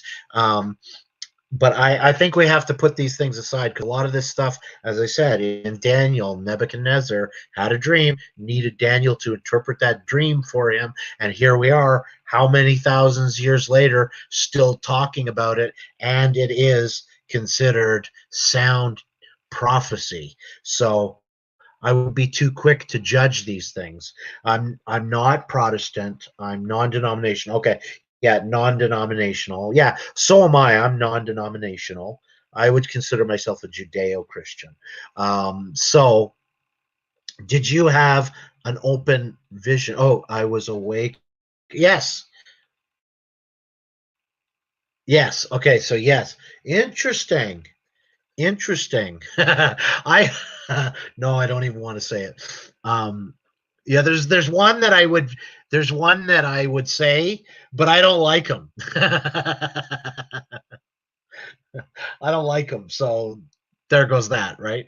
But maybe I just don't like him, and many other people like him. So that's interesting. Yeah, interesting. Very interesting. Yeah, I would engage with you in these kinds of conversations. So did I answer your question? Yes, I'm very familiar. Oh, wait, Mark. Oh, sorry, I didn't read Mark 13:14. I added a scripture to your scripture, Matthew 24, verse 15 to 16, and then I added Daniel, I believe it was 11, verse 12, to that to complete what you were saying. But I forgot to look up the Mark one. It's probably the same thing, but I'll look it up just for fun. Sorry, Matthew 24. Hold on, let me just make sure that I wrote it there. Yeah, Daniel. So I added Daniel 12 to 11. Now you want Mark 13, 14. Let me just refresh myself. Mark 13. Mark 13, 14. And oh, by the way, just for those that actually care, guys, we got to stop caring about denominations. That's another thing. I didn't want to get into the Reformation, and I think we've moved past. We should celebrate Lutheran. We should celebrate Anglican. Absolutely. We should celebrate the Presbyterian. I have Scottish roots, so Presbyterian. We should celebrate these denominations. But I think, it doesn't matter. Oh, someone was saying, I've been trying to get one of my friends, sister Janet Kozak, who's from a Ukrainian Catholic order of Sister Servants Mary Immaculate, because when I talked the other day about Carlo, I'm like, I'm giving people the wrong impression. I'm not a Catholic, but I have Catholic friends. I have no problem. To me, there's so few differences, and it's like, okay, I speak in tongues. You could think it's demonic, or you don't understand it, or you might have some Catholic friends that understand what speaking in tongue is. I don't understand the intercession of the saints. To me, these are not huge. These are not salvation questions. These are not things that separate us as brothers and sisters in Christ. It really isn't. I have no desire. If you're a Catholic, as far as I'm concerned, you're a Christian, and we pretty much have very, very similar theology and religious beliefs and devotion and love. Our first love is Christ. Like, I have no desire to convert you. If I said something like, yeah, I'll convert Catholics, I might have been being facetious. I do know that Sister Janet Kozak would like to convert me to become a Catholic. Catholic, and I find that a very interesting, I know that the Levitical priesthood is a fulfillment, so I understand all these things, and I find them to be engaging conversations, but I have no desire to convert. If you're an Anglican, or you're a Presbyterian, or you're a Seventh-day Advent, or no, a Mormon, or you're still Christian. I don't care about these things, right? Like, I don't care about these things as long as Christ is center. I don't care, and I'm respectful, and I would ask a Seventh-day Adventist all kinds of questions. I would listen to them. I would listen to a Mormon. I do listen to Catholics all the time. I would listen to someone from the United Church. I'm not trying to, if I find out you're from the United Church, I'm not trying to convert you to Protestant or non-denominational or Judeo-Christian, or these are just names of, schools of thought almost, right? Or Baptist, or none of that matters to me. I don't think you're lost or going to hell because you're from a different denomination. I'm not trying to save you from a denomination. I think we as the body of Christ that are going into the kingdom of heaven need to move past these schools of thoughts, John Knox, Calvinism, Luther. We need to move. These were just men that got revelations and wrote theses and took daggers and put it on a door to, and thank God for the Reformation, thank God. But we've so moved past. The Reformation needs a reformation or a spiritual revolution. Global alliance of cooperation with Christians around the world in Jesus' name. Like, we're all one. Jews and Gentiles being united as brothers and sisters in Christ in Jesus' name. So I just thought I'd say that because I've heard those comments too, right? And people, I guess people are just getting to know me. I think, okay, so Easy 417, and the second temple, in which case that that's Hanukkah. I don't know if you were on when I do celebrate and will be celebrating starting December 10th for 8 days. Hanukkah is an 8-day celebration commemorating the Jewish victory over Syrian oppressors. Following the battle, the victorious Jews entered the Holy Temple in Jerusalem to rededicate it to the service of God. But according to the Jewish teaching, the Judean heroes were unable to find enough pure oil to light the lamps of the menorah. In fact, they had only enough oil to burn for a single day. However, the oil miraculously kept the temple lights going for 8 full days until new oil could be found. This miracle is recounted each year by lighting of the 8 branches of the Hanukkah menorah. The word Hanukkah comes from the Jewish term for dedication. So it's the rededication, or sometimes they call it the festival. Hanukkah is called the Festival of Lights, but it's the rededication to service to God. And I don't know if you heard, and yes, it was the desolation of the temple, right? Yes, it already happened. That's Hanukkah. And one day in Zechariah, those candles will light by themselves by the glory of God. Did you know that? So his glory will enter the temple, and that menorah will be lit by the glory of God. I love that. I love that thought. So I basically when I celebrate Hanukkah, I personalize it and say the desolation or the defiling of my own temple that I've inflicted upon myself. I've defiled myself with my sins. I repent and I clean my temple up, and I light my candle with pure anointing oil from Christ, the Anointed One. I relight my lamp and I rededicate myself, my temple, back to God on a day. This is just a spiritual illustration that I meditate on as I'm celebrating Hanukkah as a Christian, from a Christian perspective. That's how I think of it. I think of it historically and how it applies to us today, like a spiritual illustration of, we are the temple of God, right? So to me, that's always been very interesting. And whenever I celebrate the Jewish holidays, I get revelation like that. And I have no problem sharing stuff like that for sure.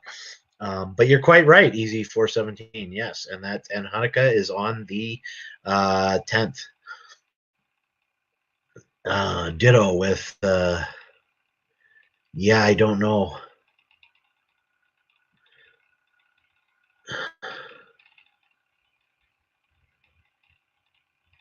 Yeah, the Sunnis, eh? Yeah, splashing full. With God, everything. Oh, okay, so maybe I should put some of these comments up. Oh no, I'm looking up. Sorry, I get carried away. Mark 13:14. Sorry. I hope I'm answering your question or talking about what you want me to talk about, or giving you the commentary that you're looking for, Easy 417.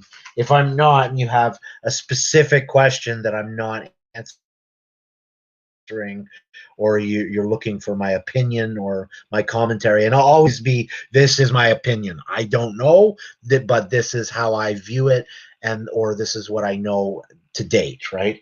I would never say that I absolutely know everything. But if you want my commentary, I'll give you my commentary. So Mark 13, verse 14, but when you shall see the abomination of desolation spoken of by Daniel the prophet, standing where it ought not, let him that readeth understand, and let them that be in Judea flee to the mountain. Oh, so it's basically the same thing. And then it says, I've got a little footnote in the Bible, not my own notes, but in the Bible, Daniel 9:27. So let me just read that. Daniel 9:27. Hold on.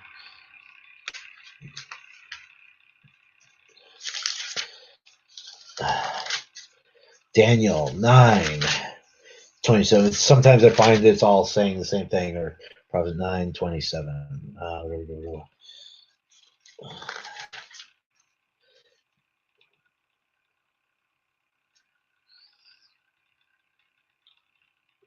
Really?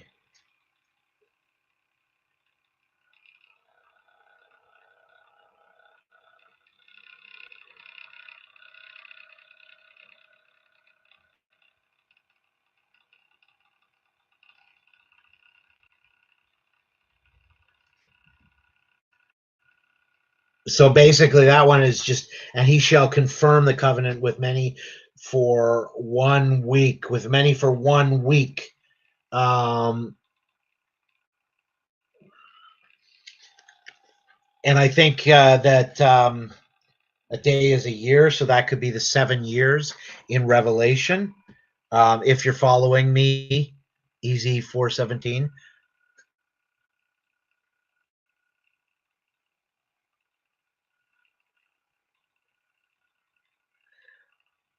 Oh yeah, no, I actually disagree with you. The Easy 417 is saying the third temple is not part of Christian prophecy. Oh, I see what you're saying. Is it in Revelation? You're right. You'll find it a lot in the Old Testament. I'm just trying to think if it's in the New Testament. So you might be the third night as well.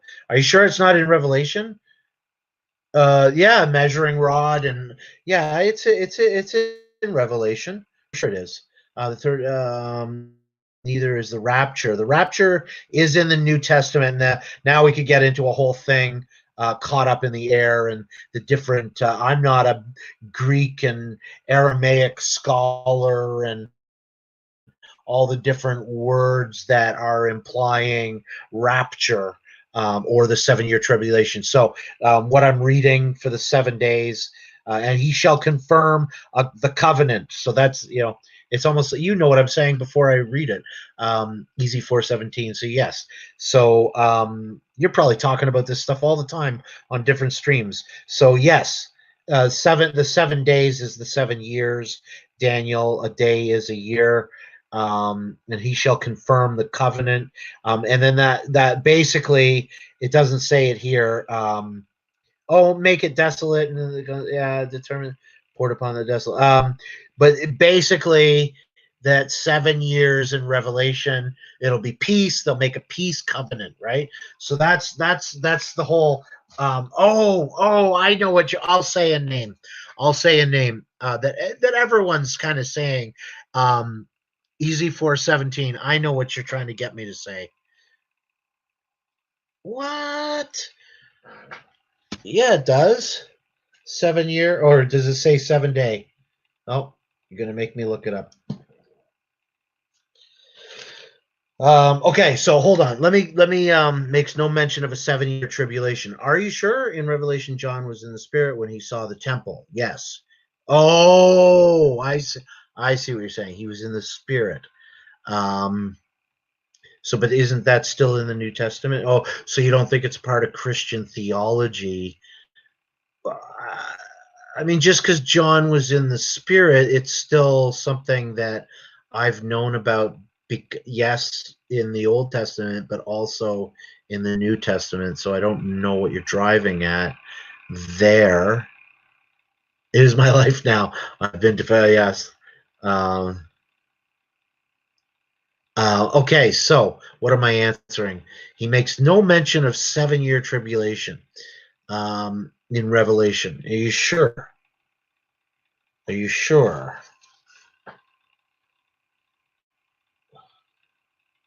Hold on, I'm quickly. Can you give me a chapter where it is? I don't know it. Here, I'll Google it.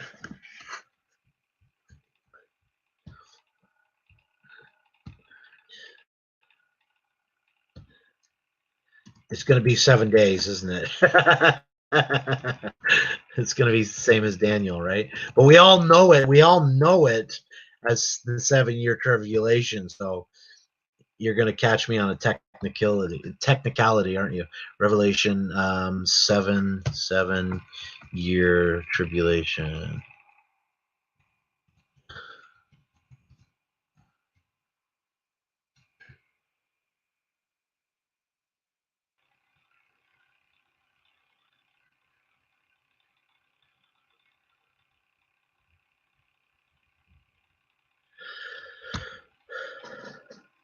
Three and a half years. It's got to be. So yeah. So what basically I was going to say. So there's the 7 year tribulation, and then it says that covenant that'll bring peace to the Middle East.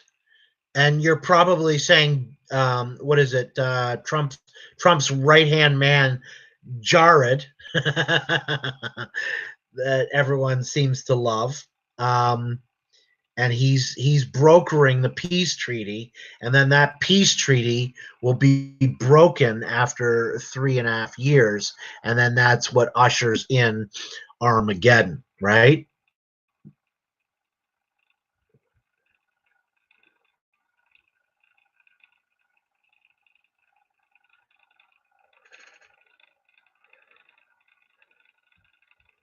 What sorry, just for simplicity, what chapter is it in? Can you at least tell me?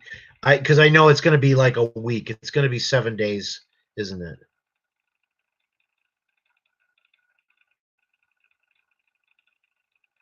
Yes, the second day. Yes, not one stone standing upon another. Right? Ha ha ha! Told the little child. Right? Sorry, I'm trying to follow what you're saying. Easy 4-7. Okay, so. Okay, can you tell me which chapter? I know you're saying it doesn't mention a 7 year tribulation, but what chapter is it that it refers to? Maybe a week, and then after 3.5 days, is it? Is that what it is? But we all know it as 3.5 years, right? Can you tell me which chapter it's in so that just save my sanity?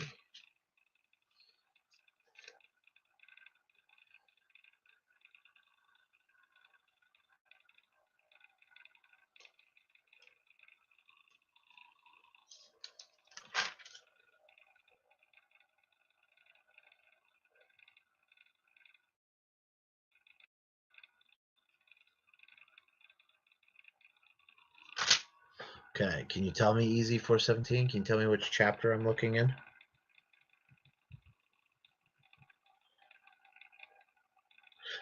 you don't remember? Okay, where does it say the 3.5? You're probably right. I'm not saying that you're wrong. You're probably right.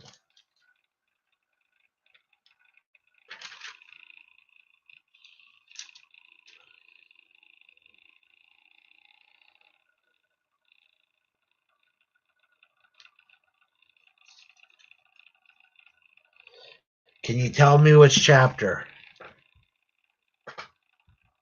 Okay.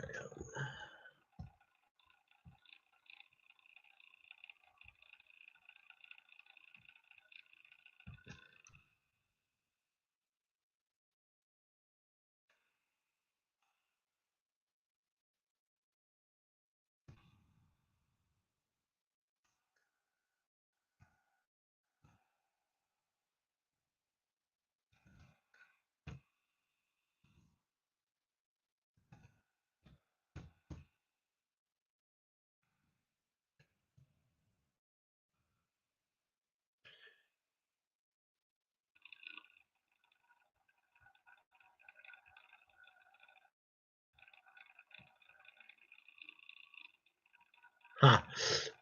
Can you tell me a chapter? I'm getting Daniel. Whenever I try and type in the keywords, I'm getting Daniel.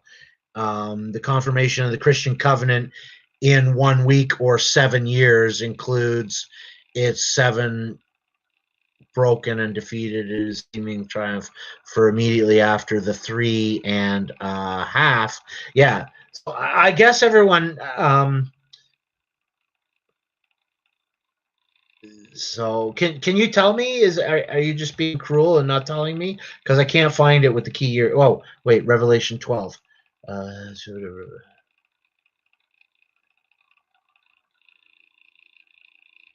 okay, I think it's 12.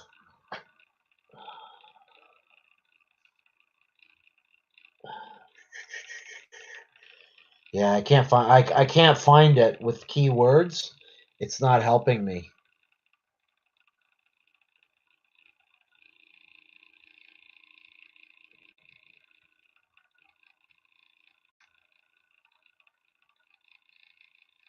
Yeah, I think everyone just knows it. So anyway, what's your point? What do you want to say to that?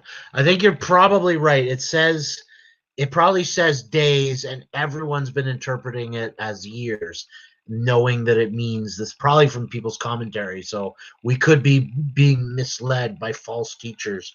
I agree. But so what are you saying? Are you saying 7 days instead of 7 years? I can't find the chat. Oh, is it chapter 6? Yes, I know what you're saying. But here, yeah, I just want to read where I'm making the mistake, or where everyone makes this mistake, is chapter 6. Okay.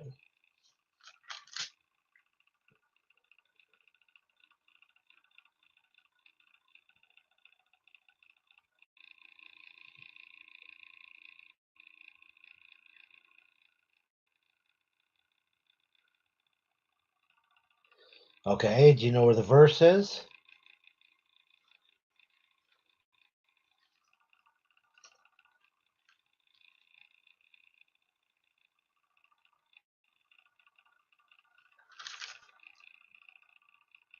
Yeah, I don't think it's chapter 6 either. Anyway, so no one knows where it is. It's in Revelation. You're probably right. It probably says days instead of years.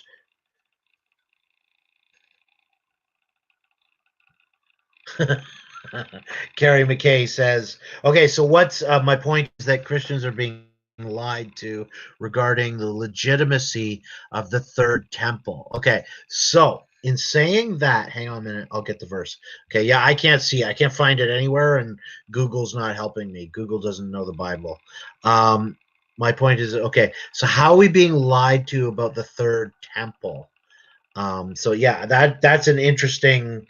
How are we being lied to? I mean, it's talked, the third temple being built is talked about in several prophecies in the Torah, and I believe in Revelation.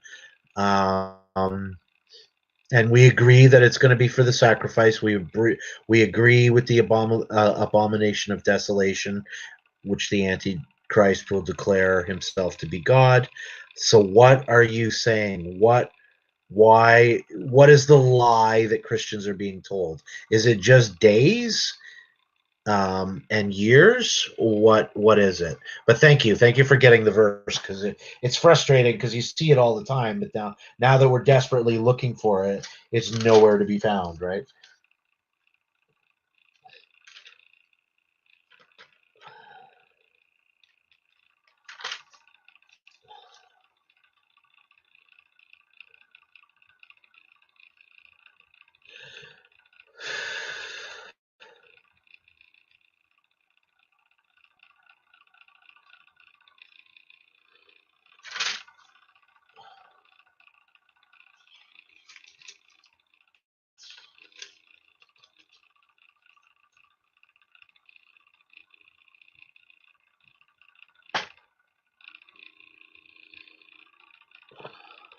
Yeah, I can't find it.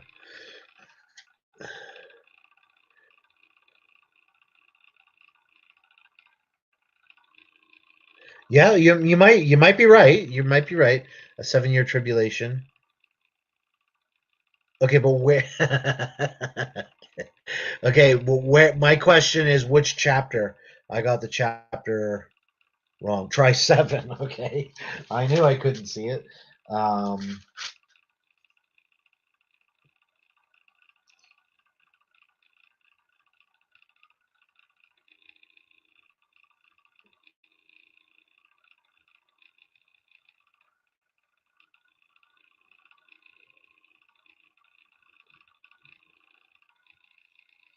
no, it's not 7 either. I don't know why we can't find this. Okay, I'll try Google again. Sheesh.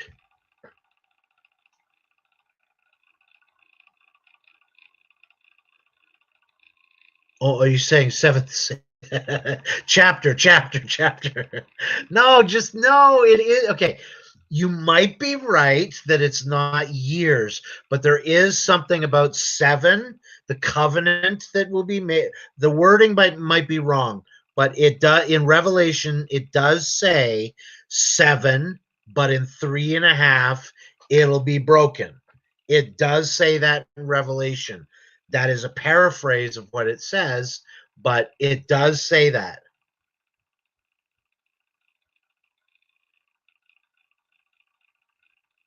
Okay, we're experiencing a Mandela effect then, because it was there. This is a perfect Mandela effect right here. It is there. Hold on. It is there.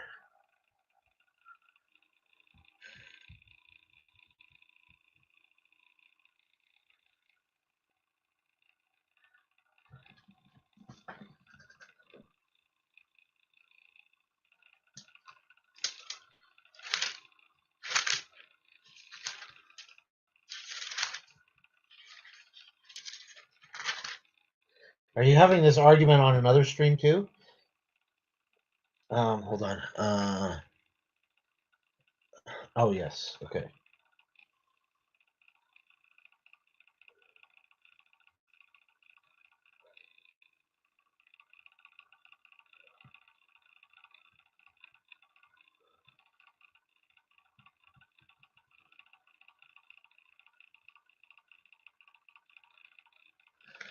Okay, it's got to be here.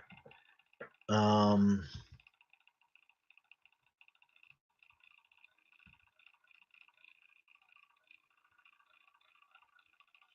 Okay, maybe if I look in Daniel, it'll tell me in Revelation where it is. Okay, so Daniel 9:27. Hold on. If I work backwards.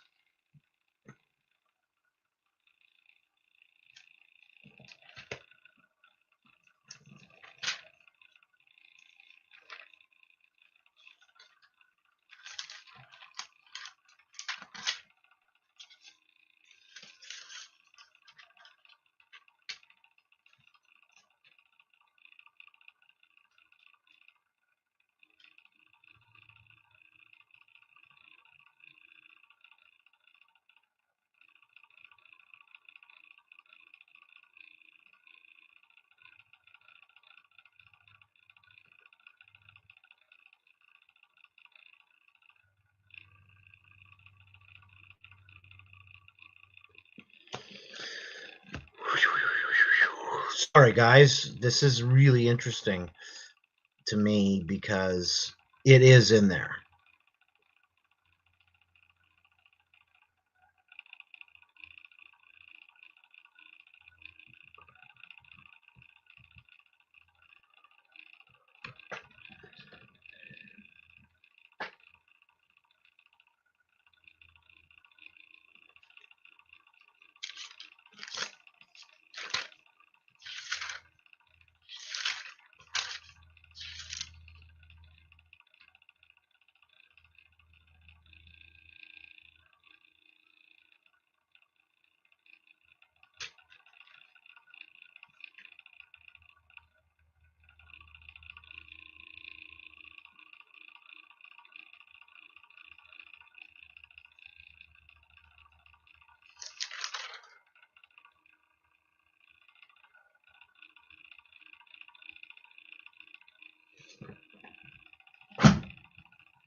Sorry, I got to keep talking.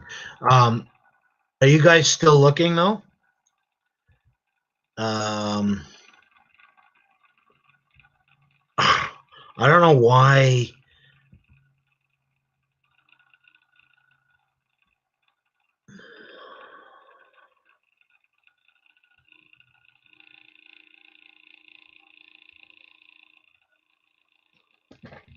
Oh man, does anyone know where it is?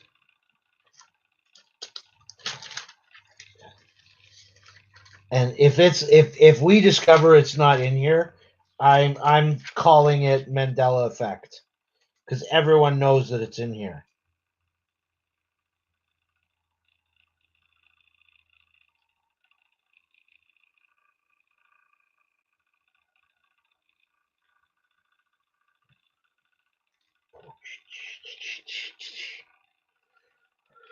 Okay, I'll see if you guys. I'm giving up. I don't know where it is, but I know it's in there.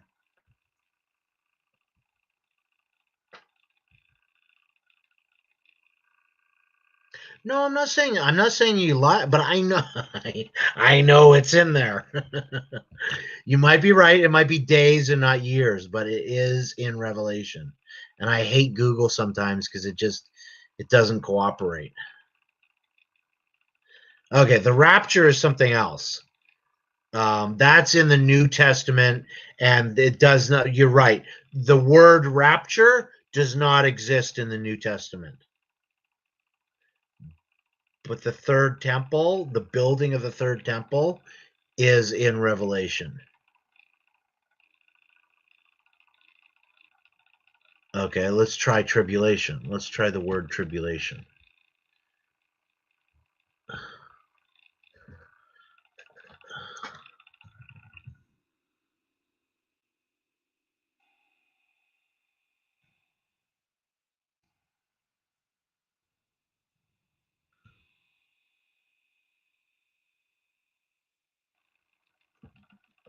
No, it still keeps going to this Revelation 12 and 14 and Revelation 7 and 14, 7 and verse 14, which doesn't make sense to me. So anyway, I'm going to have to find it later because people are, well, not that there's anyone on here. 7:14. So. Yeah, this is just, and I said unto them, great robes, blah, blah, blah. But the 7 and 3.5, I swear, is in here.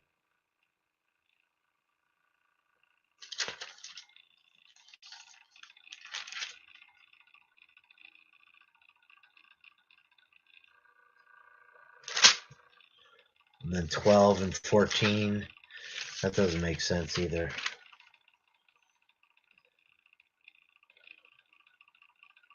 Yeah.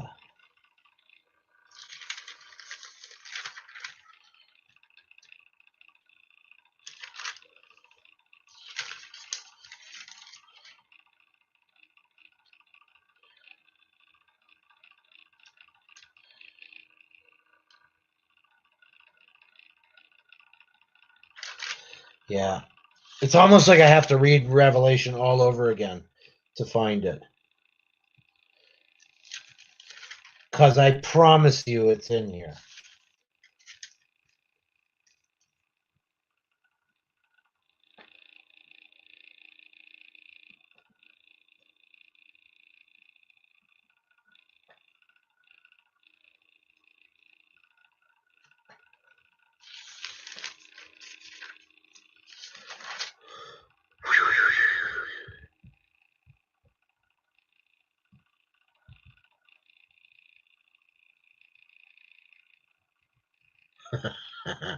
Well, Claire is passionate. She's like, it's Protestant bullocks.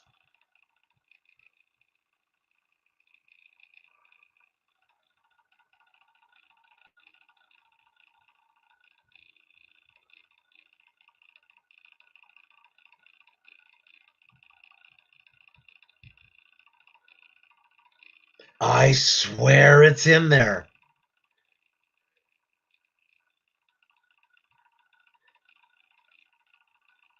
It's taking away in the clouds, basically, is what you're looking for the rapture.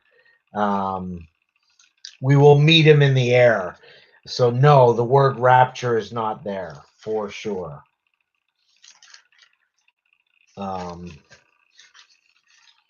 I'm just going to look in my own. Forget Google. Google is useless.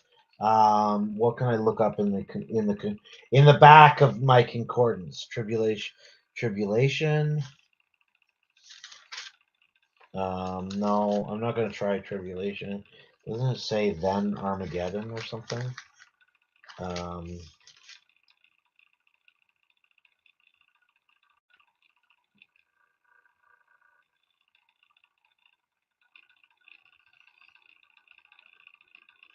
Okay, it doesn't have Armageddon, so now I have to go to tribulation.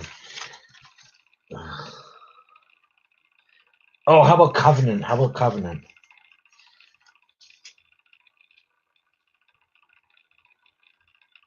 Oh wow, this is useless.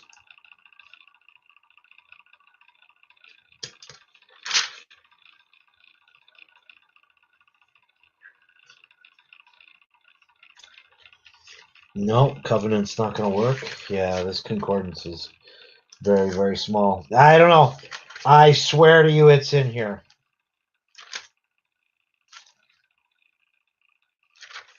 And I've read it. So the thing that's bugging me is I've read it recently in Revelation.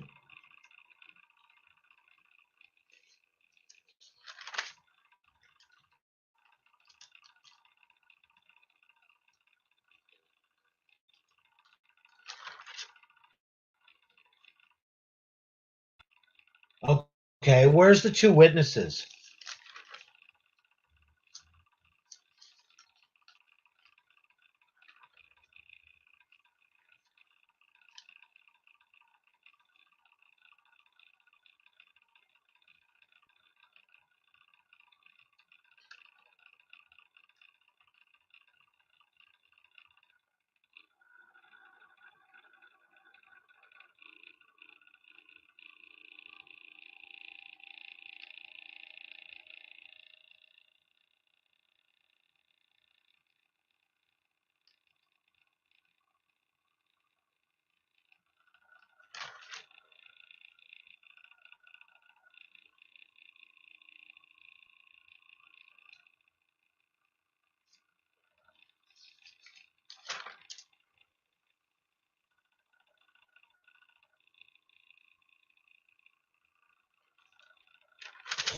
Yeah, sorry guys. I don't know where it is, but I promise you it's in here. I've read it. I've read it recently.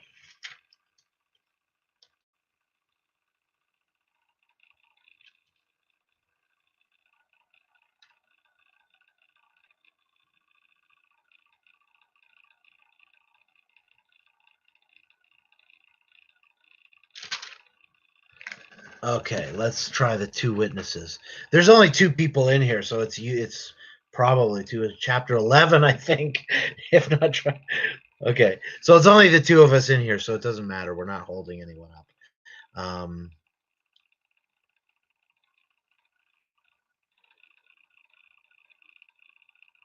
Yeah, it's in Daniel as well. It's in Daniel and Revelation.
Yeah, I see the witnesses in chapter 11.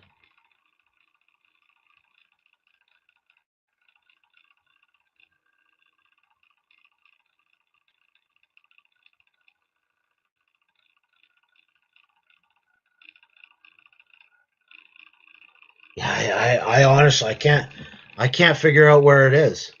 But I swear to you, it is. It's not in Revelation. It is. I've recently seen it. I've recently read it to a friend out of Revelation.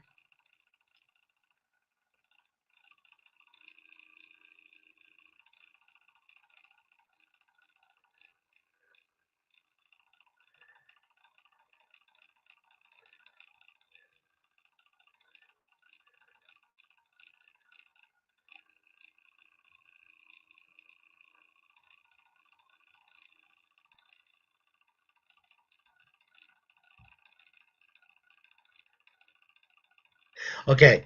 I do personally, because we are not created for God's wrath. So I believe we will be caught up with him when he returns in the air, in the clouds. And that is the rapture. I believe that. People say, is it an escapist mentality? I don't think so. um, oh, what are the words? I hate Google because Google's not that smart.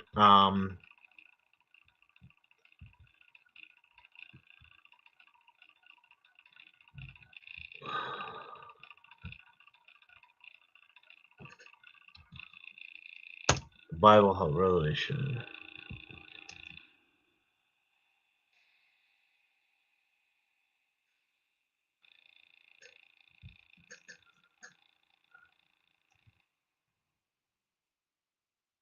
I read what you said, that it's a Freemasonry narrative. I don't. I honestly feel like this is one of those like Mandela effects. Like I swear it's in there.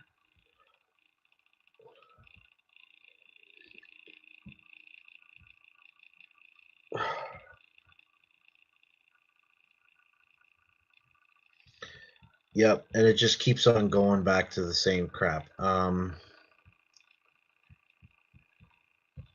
Is there another word for covenant?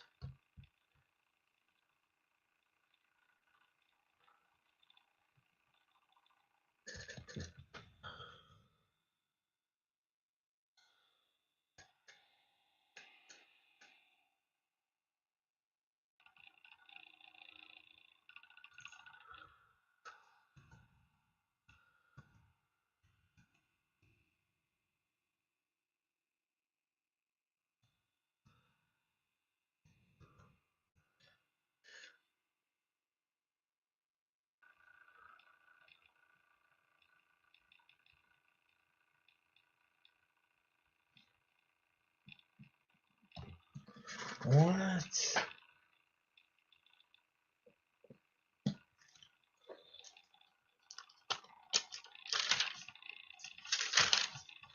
Keeps wanting to say 12:14, and I don't get it.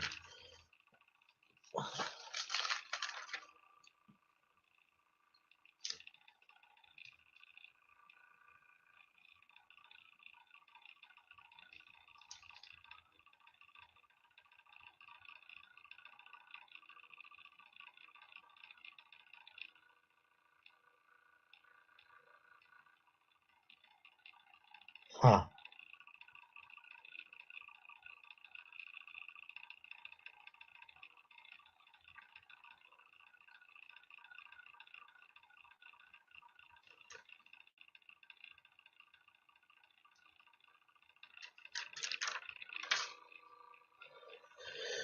Well, interesting.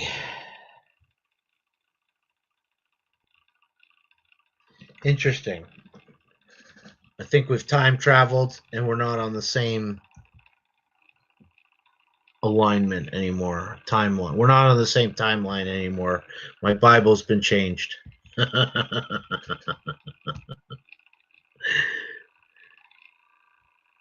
No, I'm not thinking of the beast rising from the sea. The beast rising from the sea is 7 heads, 10 heads. Yeah, 3 and then 7. Yeah, no, I'm not talking about that. Wow, that's interesting.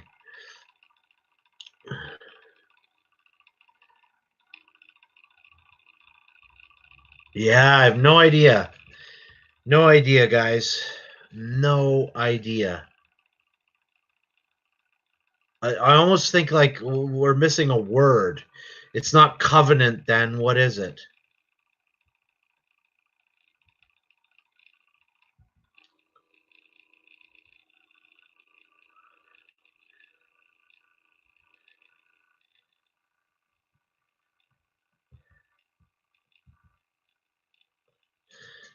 Okay.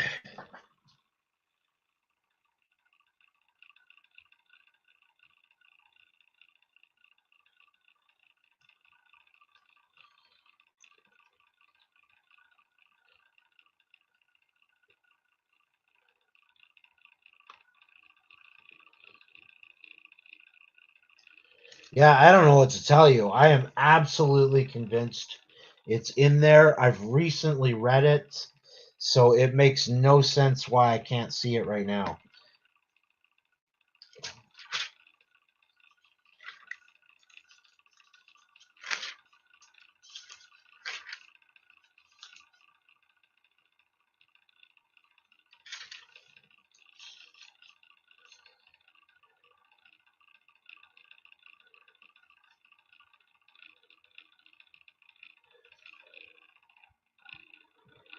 Huh. Well, should we give up? I'm just.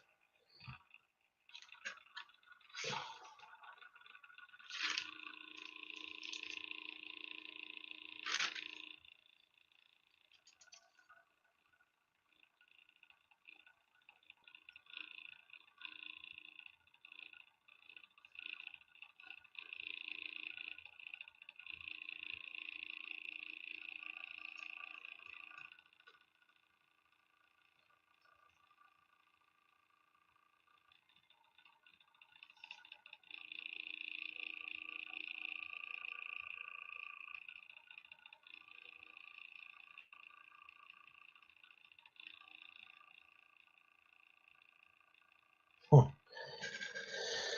Oh.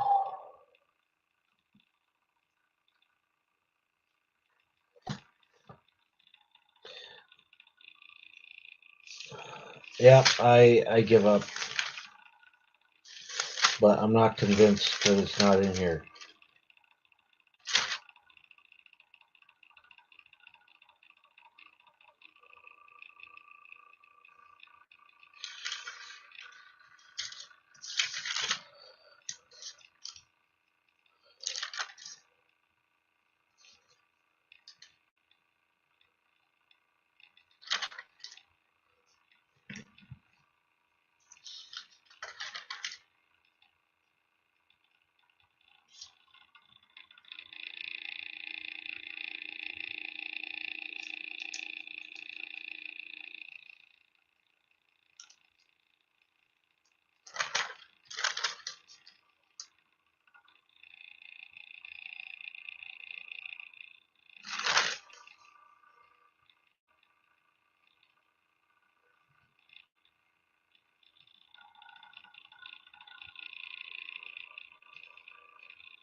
Yeah, I don't know.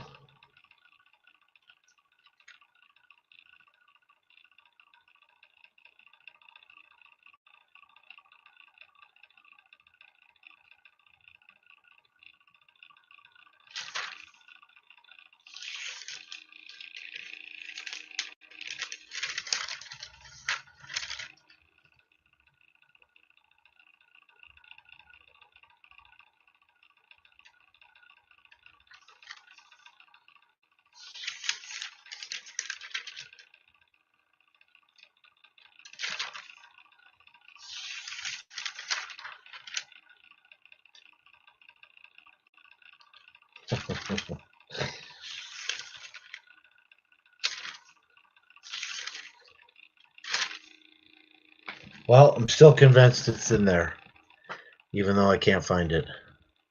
I'm convinced it's in there, and we just need a keyword.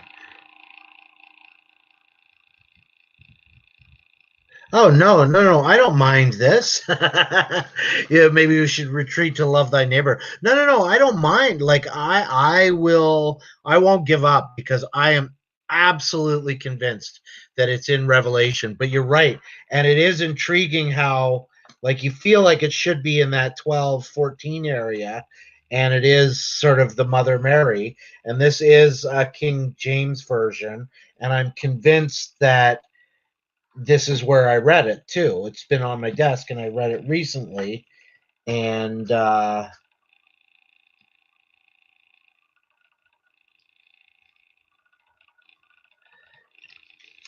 almost want to say, isn't it times, and half times or something like that as well? Why am I thinking that? Why is that ringing a bell? Um,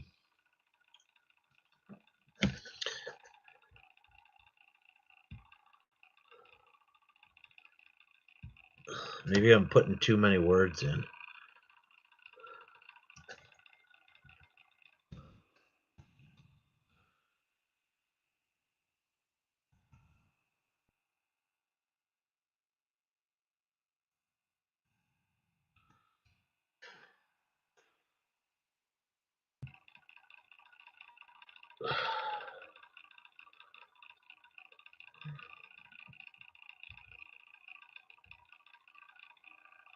Ugh, it just goes into Daniel.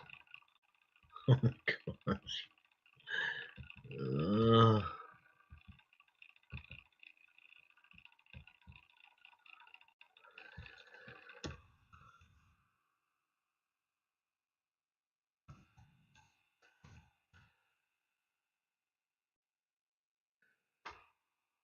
I swear, this feels like the Mandela effect.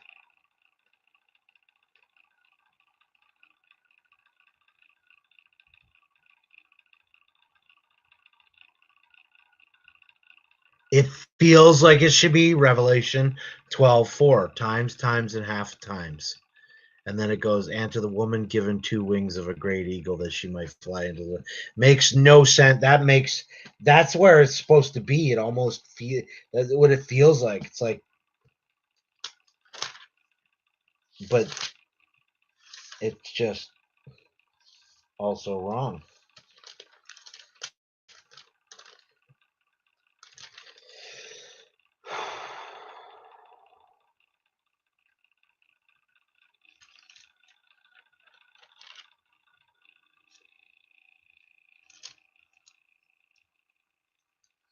Yeah, I don't think I'm gonna find it tonight.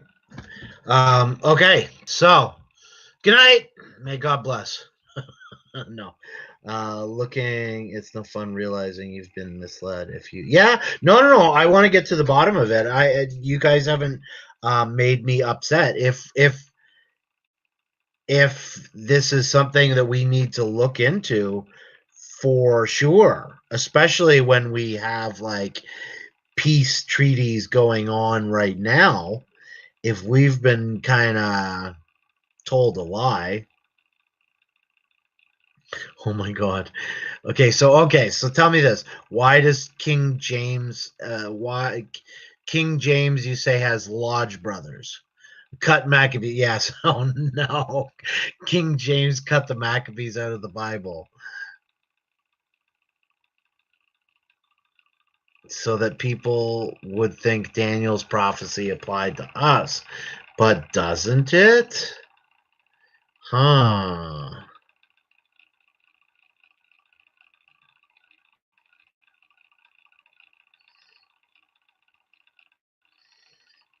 No, that's interesting. If you're right, hey, I said at the top of the show, I said, if you're right, I will admit it, right?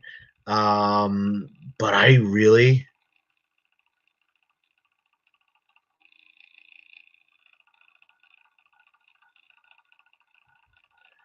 yeah, if you're right, I will say you're right. But right now, I feel like I just can't find it. Um, and I will get back to you. Um, King, King James and his Lodge brothers cut Maccabees. I actually had never heard that before. That's interesting. Well, that would be important to know because you're right. I think every Protestant and in the non-denominational circles, we all sort of believe that. Wasn't it even in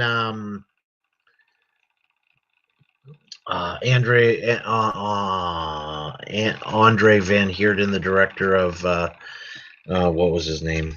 Left Behind. Isn't that the concept in Left Behind too? I could be wrong about that.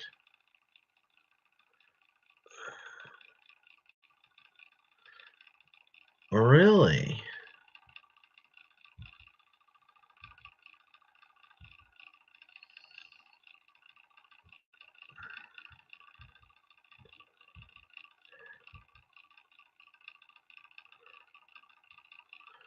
I love Claire's thing. Protestant bullocks.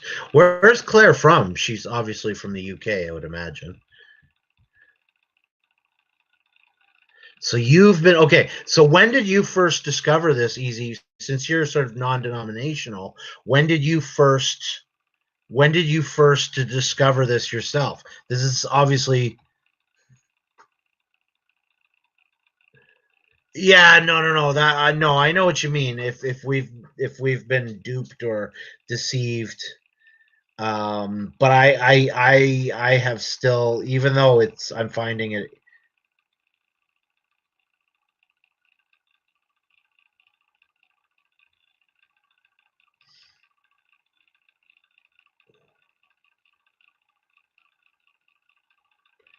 So you feel duped. So when did you discover this? I'm gonna keep. When did you discover the Easy 417? When did you discover this? And I swear to you, I think I've read it in Revelation, like within the last 2 weeks. So as your, when did you? Oh, bullocks. Okay, she's from New York. Okay, that's interesting. Um, when did you first discover that this was possibly not in our Bible?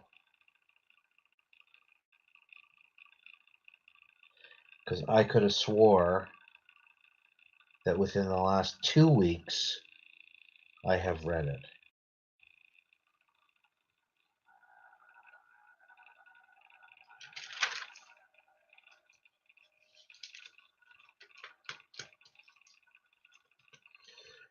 Trying to skim the whole book of Revelation right now.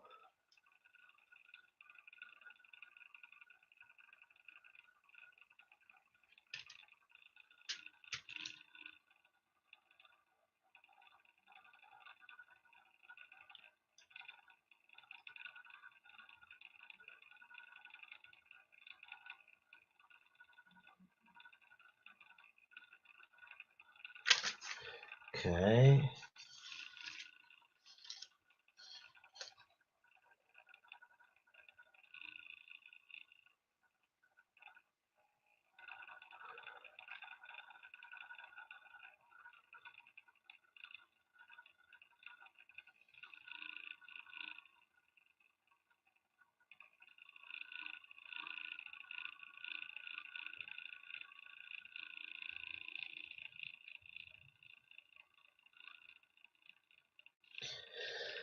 Whew.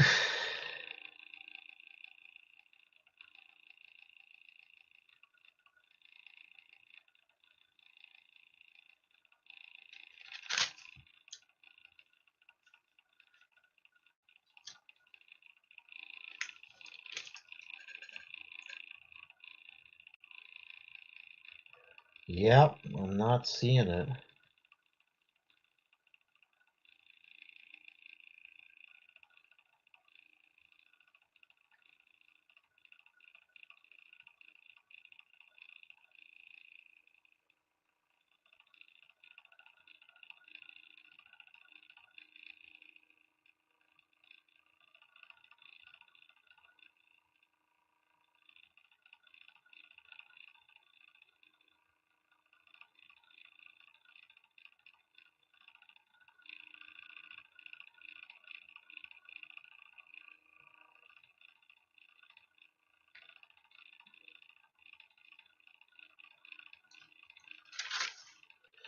Yeah, I guess it. I guess you're right. It doesn't seem to be in here, but I swear it's in here.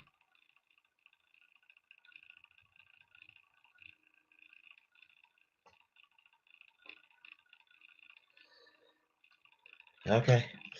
Hmm.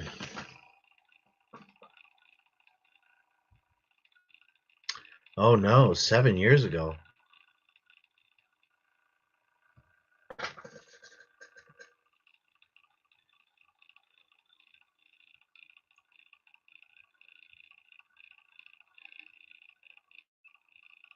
That is very interesting. That is very because obviously building Solomon's temple has a free Masonic imagery and a whole bunch of stuff, right?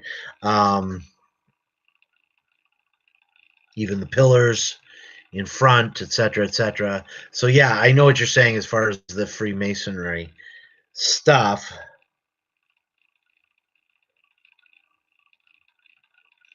It's gotta have the third temple in there. The measuring rod. It's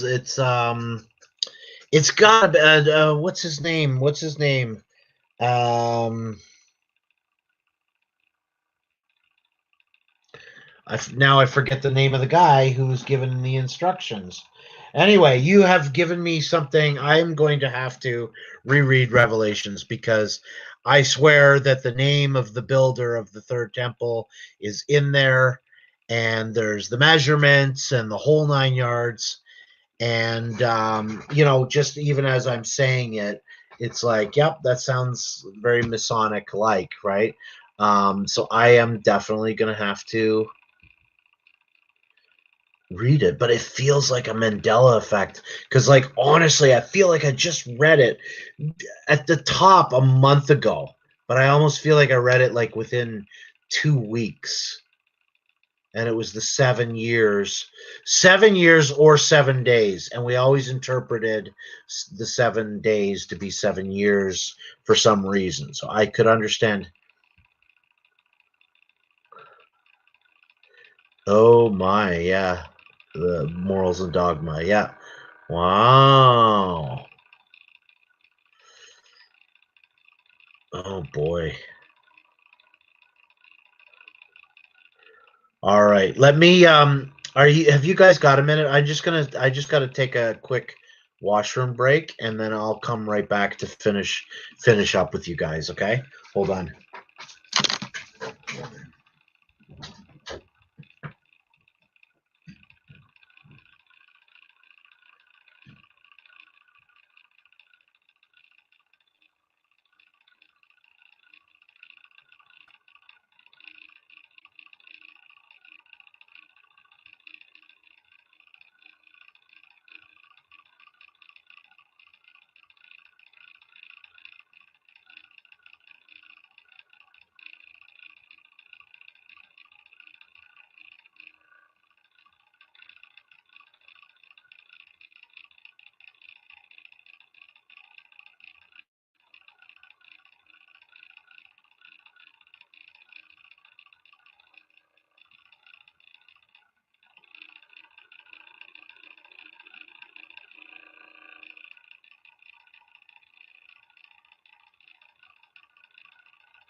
So 7 years ago, eh?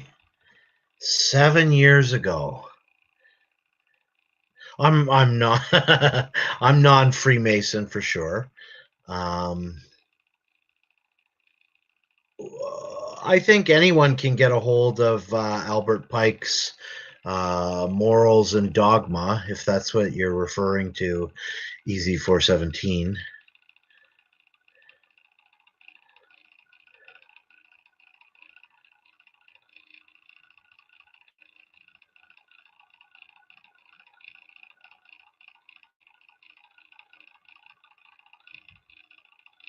Wow, that's really interesting. Like this, it. I'm not upset. Okay, if I discover that it's not in here, I'm not upset. Um, do I feel like we're lied to? Well, I suppose we are. We've somehow all of us have kind of been indoctrinated by this Freemasonry stuff. I also feel like it feels like a Mandela effect, which is why I asked you how long ago did you discover? Because I feel like I read it like 2 weeks ago, like 2 weeks ago, no more than a month ago. And so when you said you discovered this 7 years ago, I'm like, okay.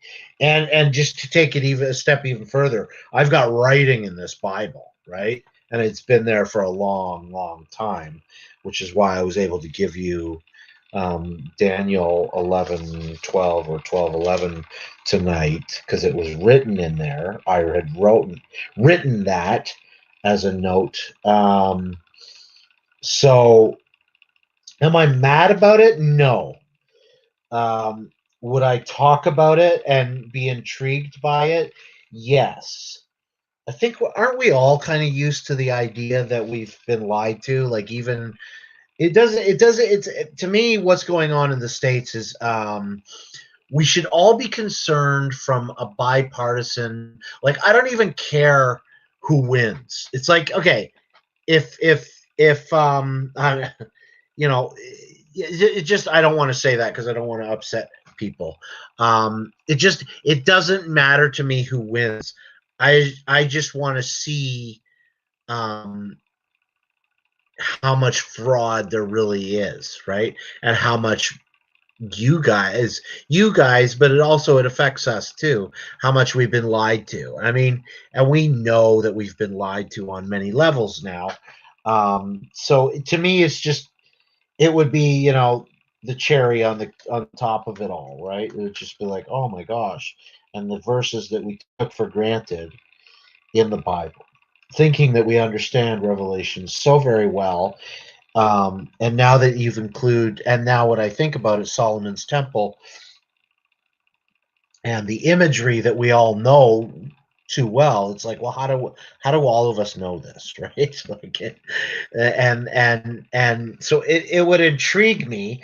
And then you could find the deceit in the midst of that.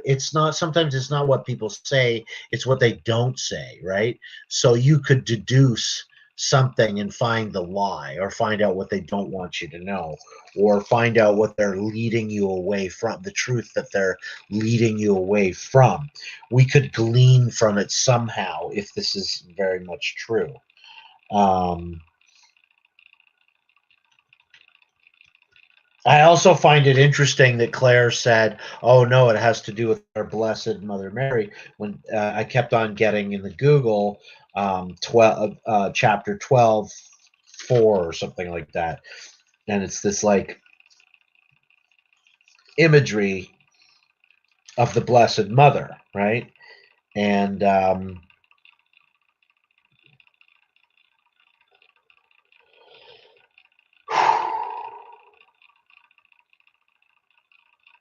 oh, sorry, 12:14. Um, Flying into the wilderness, the imagery of the Blessed Mother. So I kept on saying that's where I feel like it's supposed to be. So, um,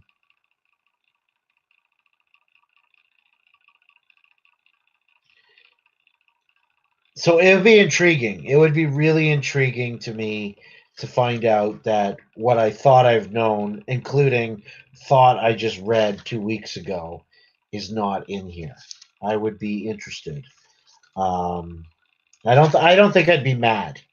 It would be one of those like, oh, really interesting, like a Mandela effect. Um,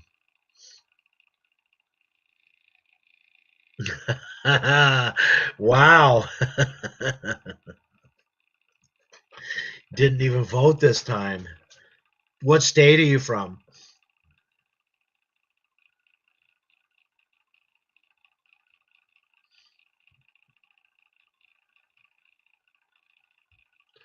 Yeah, well, we do need new political parties for sure. As I said in the top of the show, like, does anyone feel that one of these two candidates, not even the candidates, even the parties in and of themselves, how they're handling their world perspective or the domestic perspective or their platform or the policies or whatever you look at, does any of these parties like really represent what you believe? And I think if people really go down and do a checklist, there's no one party that, oh yeah, that represents me totally. No, there's a little bit of this side, a little bit of that side, back and forth. I find, I'm like, there just needs to be new parties.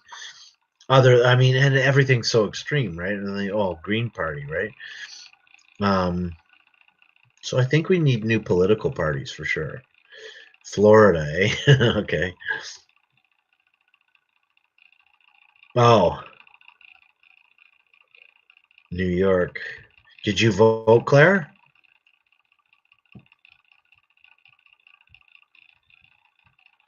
So yeah, no, I'm not mad. If do I feel duped? No more duped than we already all feel of what's going on in the world, right? It's been an eye opener. So no, this thing wouldn't rock my world, but it would be an interesting thing. And I'm starting to feel like, as I said, I've been skimming through when I was talking to you, and I'm like, it's got to be here. I cannot see it, and I was skimming through a lot, and I think I would recognize it because I've read Revelation quite a bit, right? So, would I? No, I don't think so. I don't think I'd be angry. Um, just Yeah, just one of those things are not always as they appear to be. And like we kind of have to reassess and go, okay, the things that we thought we knew, we need to reassess.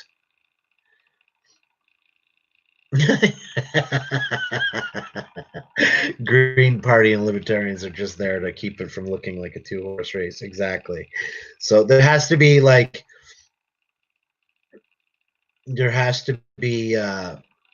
some new parties. I think people are fed up. Yeah, like Joe. Okay, and again, I mean, if I were a United American citizen, I would have voted. Okay, I'm not going to tell you who I vote for, but I can honestly say, like, seriously, Joe Biden, like, seriously, Trump, like, they both have serious problems. They both have, like, one doesn't know how to tweet, but like, come on, man. Like, he's an idiot too. so, so it's Curly or Mo, right? Like, and you can sense the corruption. Like, if you think Trump is corrupt, is Joe not corrupt? like seriously, you think Joe's a saint and Trump is corrupt? I don't think so. I think if you're going to say Trump is corrupt, you have to say Joe is corrupt. Um, the media is corrupt. You know, um, yeah, But the thing is, I guess I'm not angry. Like, people are scared. People are scared. I think we have to stop being scared. People are scared of like some sort of civil war, right? And like, I don't even like saying that because I feel like I'm feeding into it. But I think we have to stop being scared. I think we have to take care of our mental health. I think we have to be open to discussions. I think you can't just take one side and be in your echo chamber. It's so ridiculous. And I think people have got to return to some sort of civility and respect for our respective countries and for people that have different perspectives. And you have to make concessions to create laws. And even in the election, you have to go, okay, I don't care who you voted for. It's too late. The cat's out of the bag. We have a duty as American citizens. Even as a Canadian, I feel like you guys, you owe it to me. I have to see how much corruption or how much election fraud there is. Even if you say, okay, yeah, I can't say that. I'm trying to stress that I'm not in preference one over the other. As an outsider looking in, I go, I want to see if there's corruption, because people are like, so who won, Al Gore or George, right? Like who won? How long has this been going on? Like, you're Americans now, and you want to know, because you don't, the party or the person that you want to vote for in the future, if you feel like there's some sort of worry about how transparent and honest the election system is going to be, you just don't want that. So we owe it to ourselves to throw out and become bipartisan and go, look, we're Americans. We need to know, like, as much as we might want this person to win, and we're tired of this guy's tweets, we have to stop that for a minute and go, okay, we're Americans. Can we preserve our democracy? Can we take our constitutional republic that produces democracy? That is first and foremost, as every American wants. People, our sons and our grandparents died and died on a battlefield because they believed that there was a fair electoral process and that your vote mattered. Like, that's important. Don't let their death be in vain. Like, and I'm not a big military person, but the profound moment where you kind of go, this is important, guys. Come on. This is important. We've arrived there. So yeah, I guess you could say easy 417. Yeah. If what we've believed isn't in Revelation, is it important? Yeah, it's important. And we need to find out what the lie is, right? Is it a Lodge Brother thing? Is it a Freemasonry thing? What is their agenda? What are they distracting? What truth are they trying to get us away from? Are they trying to distract us so that when that moment comes, we won't know that, and we can't stop that moment because we don't know that we have to stop that moment because we've been distracted by a lie over here, right? So, and again, the Mandela effect, right? I mean, is that how they erase it, right? Something's been changed, right? Is that a part of the lie, right? So I don't know if you're tracking with me, but yeah. Whew. Yeah, fear is a big problem right now. People's mental health and fear, and like I said at the beginning of the show, people's inability. The cancel culture is no good. Again, I'm not trying to criticize one party. Cancel culture is just no good. You can't say, I know what you think, I know your opinion, you're wrong, and I don't want to listen. Or I've pointed something out to you, I'm not going to give you the opportunity to apologize and I'm not going to learn something, and I'm not going to love you because you recognize that when I brought something to your attention, you knew that I was right. I didn't give you the opportunity to make amends, right? Like all this stuff, and or, is looking at Revelation. Is it conspiracy? Oh, you have I didn't even look to see if your channel. Do you have content on your channel? You don't have a picture, so I just assume you have an account to be in chat rooms. I didn't know you were a creator of content. I've had Mandela Effect episodes too. Oh, do you mean like episodes like a Mandela Effect, or do you mean YouTube episode?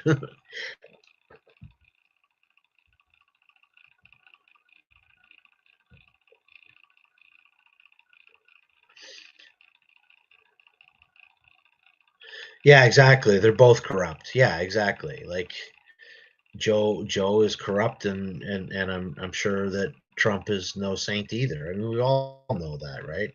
And how numb are we that, like, we got to get to this place where it's like, you know what? You've given us Joe or Trump.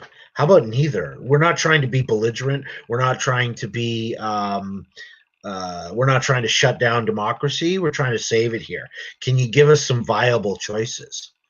Like, it's kind of ridiculous. And if someone were to say, well, that's a ridiculous thing to say or to ask of the country, Greg, well, then I think it's just as ridiculous that that's what it comes down to, bozo one or bozo two. And you don't, in truth, I don't even believe the Democrats. They're just like, I don't want Trump to be in power anymore. I'm tired of waking up in the morning to his tweets. Therefore, Joe Biden is the only person I can vote for. I just find that so, like, come on, man. Like, give me a break. Like, is that it? We are supposed to be the greatest countries in the world, and that's your choice. I hate Trump, so therefore Biden's in. And you know that Biden's all kinds of things that we haven't named. All kinds of things. All the things that you can say about Trump is all the same things you could say about Joe Biden from the old school boys club. Come on, you know it. They're cut from the same cloth that way. It's just the covering on Trump looks a lot worse, or his tweets or his mouth or his tweets just look a lot worse, but they're the same. Really, really interesting. Oh, so you mean episodes. Interesting. Interesting. Very interesting. Yeah, and I mean, in a sense, can I say it? Isn't that time travel? When we say Mandela effect, I know it's just an effect, and it's here. Let me Google what it means, but it's got to be created by time travel, right? I mean, that's essentially what we're saying.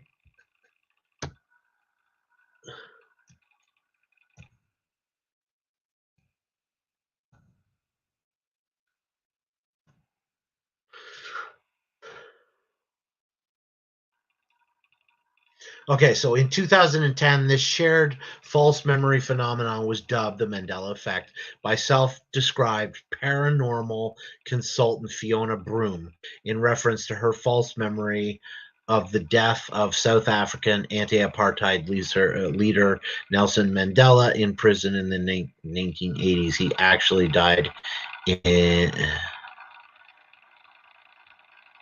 Oh, really? Her memory of death of South Africa in prison in the 1980s. He actually died in 2013. Oh, interesting. And having served, okay, but yeah, but how is it affect? I mean, how it? Okay, got it. So how are you proposing that she has a memory that says that he died in the 80s?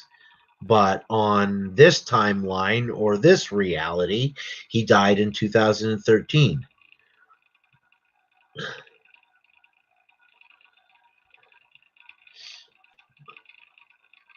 Okay, before I start reading all this Wikipedia stuff,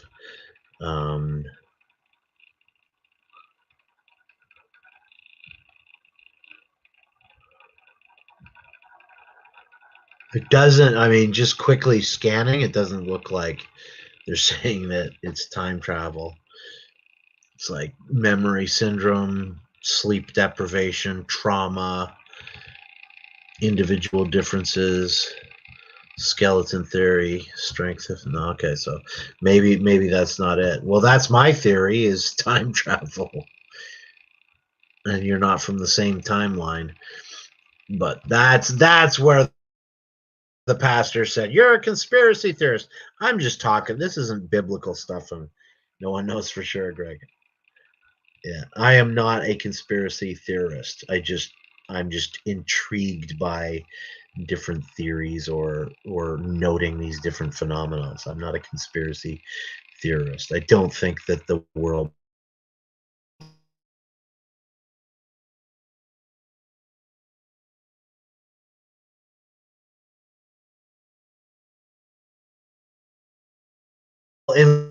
unless you have any. Oh, Carrie, are you still there? And do you want to come on again, see if we can get a better connection? Sorry we took so long, but 11:57. What time is it now? Oh, she might be gone.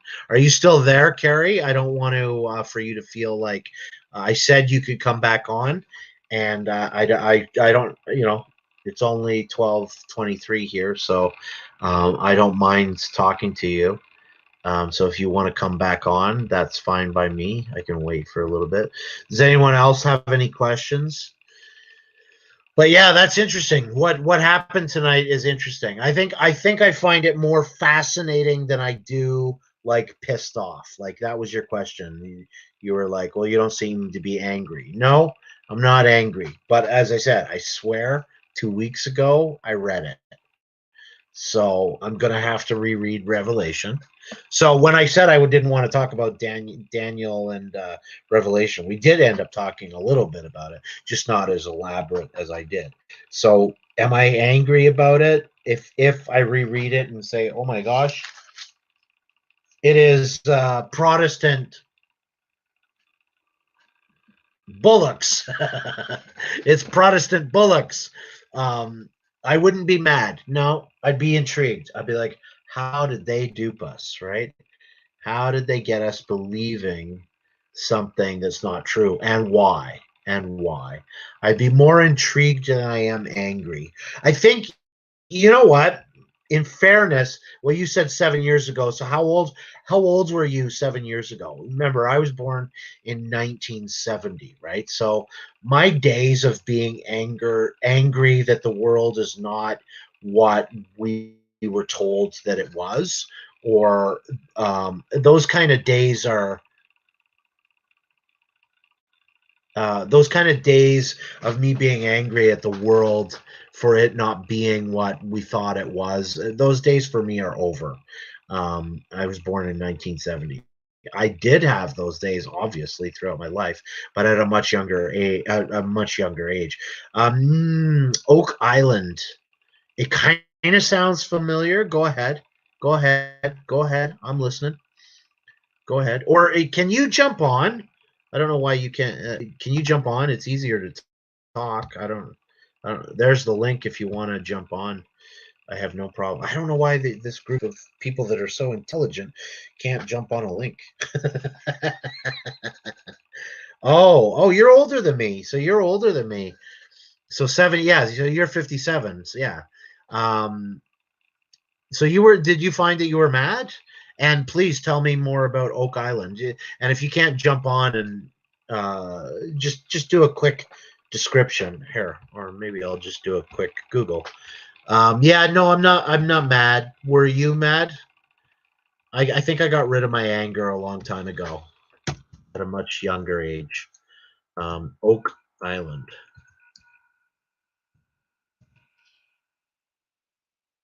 Well, there's the Curse of Oak Island television series, but that's not what you're referring to. Um,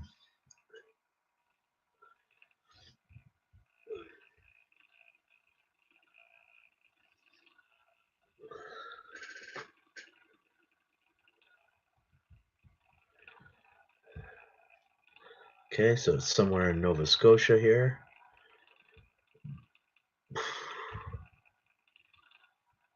Privately owned.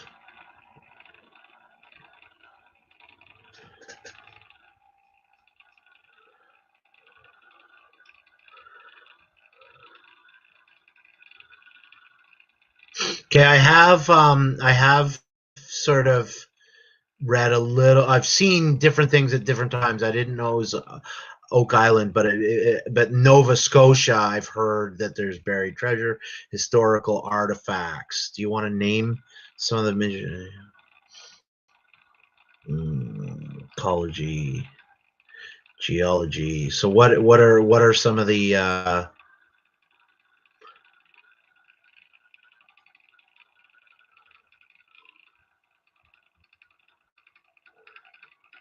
is one of them where like so many people have died trying to get the treasure, and there's been a prophecy where someone will eventually get the treasure and not trigger the whatever thing that'll kill you?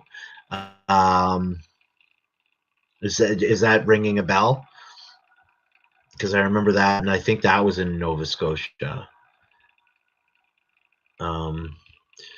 Yeah, I briefly heard something about Nova Scotia areas, these buried treasures and stuff like that.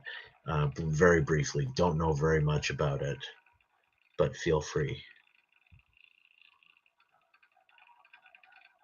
No, you don't need a cam. I'm just using an avatar. Just use your mic. And you don't even need to put a picture. I just put it there because it's my show. If you want to grab a picture quickly and you know how to do it, do it.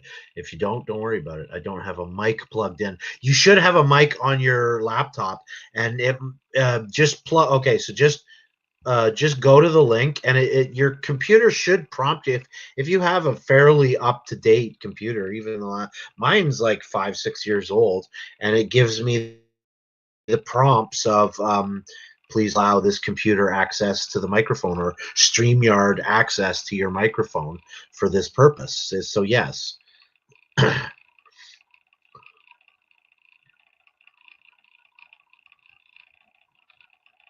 Yeah, or if you have a mic, plug it in. Yeah.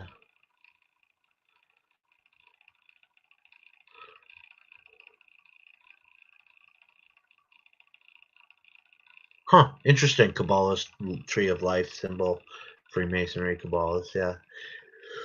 Well, yeah, those are the 1700s and stuff like that. There was some interesting. I'm also interested in the um, I forget.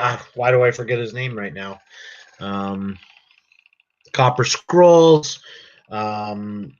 There's a man that swears that he knows where the Ark of the Covenant is, and the original menorah that was in the what's his name? And he's supposed to be revealed. I think, in our lifetime. I'll tell you the guy's name in a second. I forget. I don't know why. I should know his name off the top of my head. Yeah, so they found the blood, and they did testing on the blood, the Ark of the Covenant. What's this guy's name? Come on. Yeah, Ron Wyatt supposedly found the Ark of the Covenant, and it was brought by Jeremiah underneath where the actual cross. So to ratify the Ark of the Covenant, the blood with the lambs was on one side. I forget which side was left, and then when Christ died, the blood from where Jeremiah was told by God to put it ended up, and it was like, I don't know, 70 years before, maybe 200 years before, it was placed under where Christ was going to be crucified, and the blood would conveniently drop on the, I think it was the right hand side of the Ark of the Covenant, which was to ratify the contract with God or whatever, this kind of stuff. And yeah, so his name is Ron Wyatt, and apparently he has footage of going in, and apparently there's footage of angels helping him lift off the lid of the Ark of the Covenant, and the tablets, the 10 Commandments are in there. This is Ron Wyatt's claim. And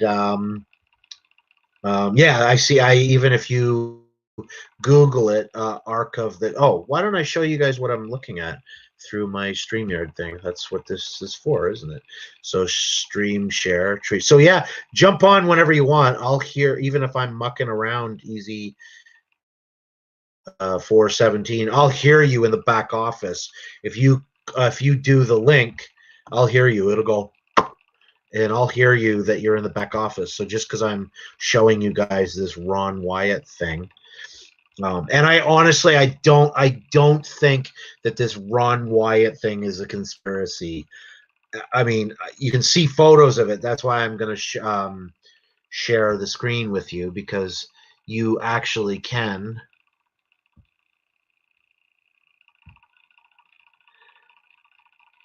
Okay, you can actually.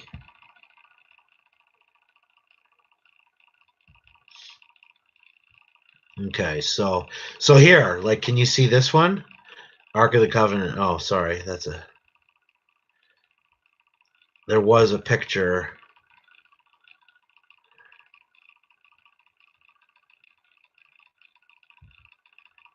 Maybe I can find it. Hold on.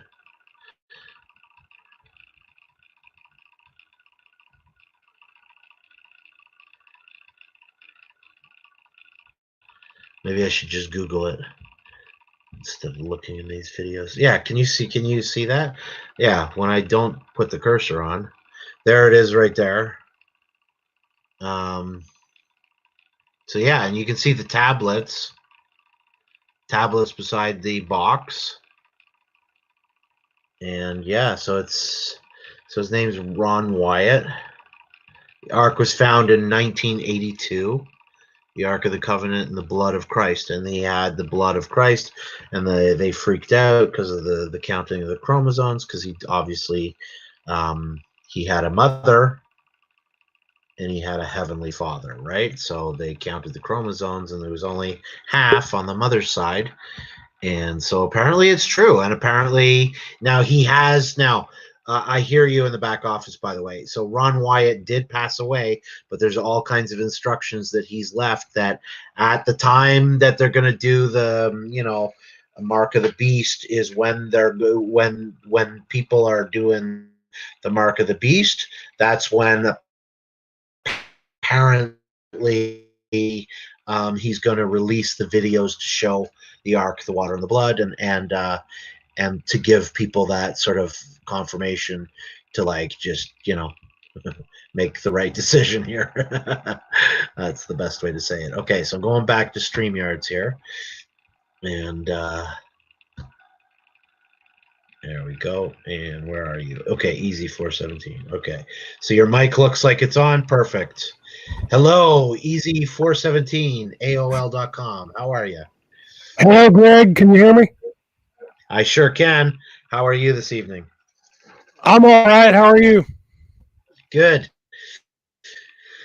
Good. So what's this Nova Scotia, Oak Island? So tell me about Oak Island. Yes, there's a video on YouTube, and I can't remember who does it now, but I can find it again if necessary. And it points to the spot where Washington, D.C. would later be established.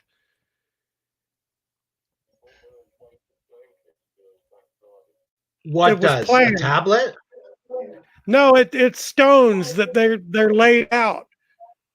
The tree of life, but it makes a straight line to the spot where Washington, D.C. is now. And Washington, D.C. is also on one of the Earth's ley lines. I don't really understand the thing with ley lines. I'm trying to learn that. But it can't be a coincidence. It was planned. Yeah. Yes. Yeah. There's two countries that I know of that were pre-planned this way. And the United States of America is one of them. And the country we know as the modern state of Israel is another one. Wow. Planned by Freemasons. Yeah. Yeah, well, I've heard that, the sort of the Rothschild. Mm-hmm. Yeah. Yeah. The Yeah. So Rothschild family, yeah, uh, they were not originally Jewish. They converted about 500 years ago, is what I heard. oh, oh wow. Mhm. And Wow.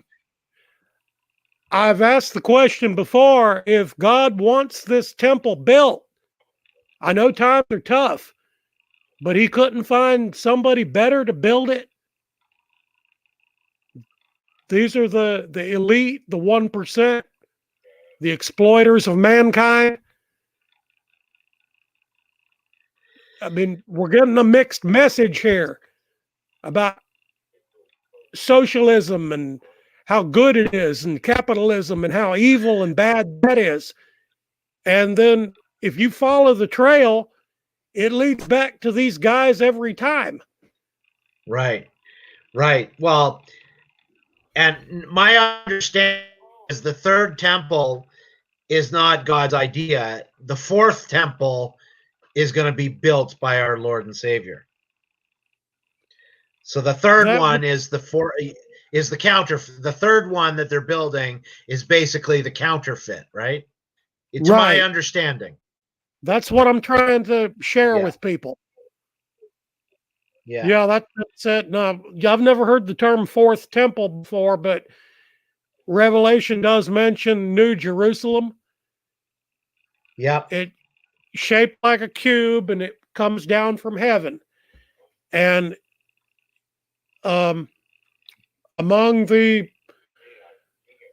Israelis that believe this will happen, some of them think that the third temple will be built, and others think it will come down out of the sky. And I don't know. I Hold can't on. I'm answer. just going to find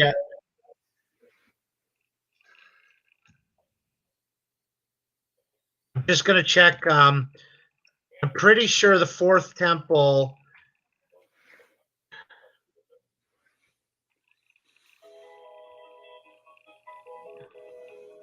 No, okay, I'm not going to be able to find it. I thought fourth temple was maybe a scripture reference. Maybe it's just I just know that the third one is not the one the Lord is going to build.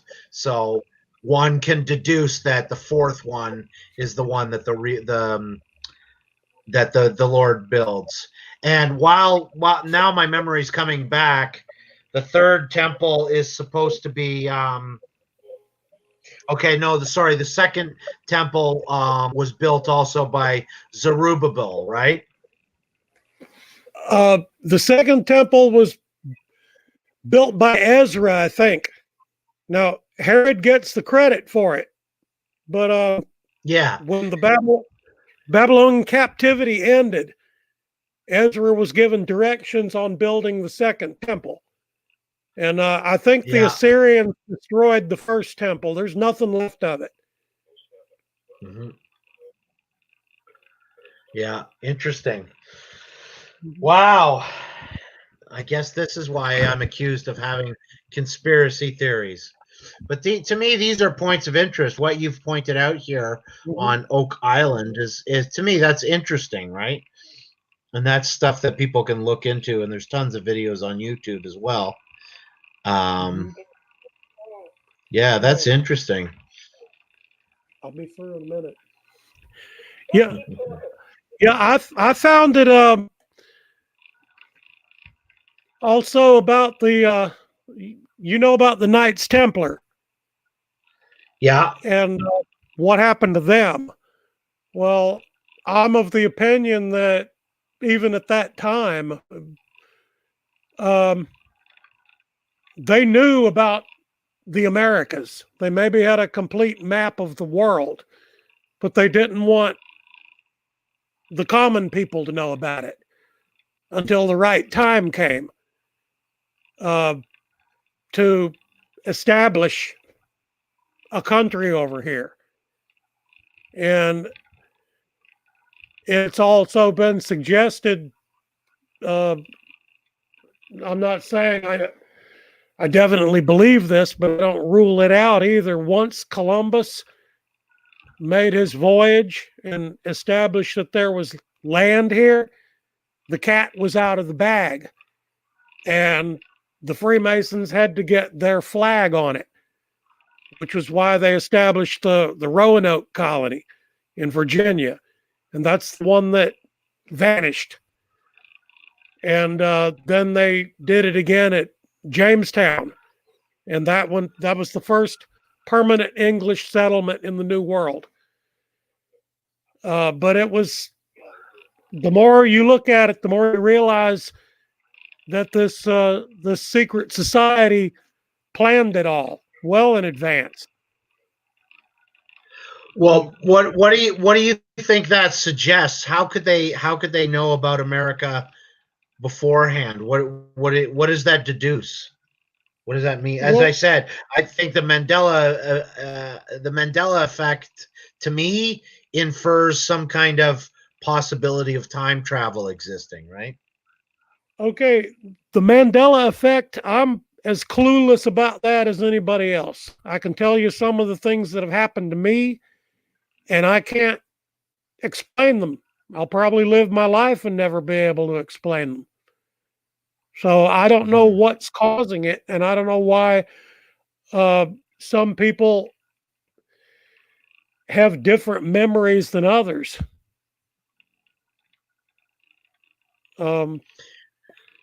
I have no idea what's causing that, or whether time travel is involved or not.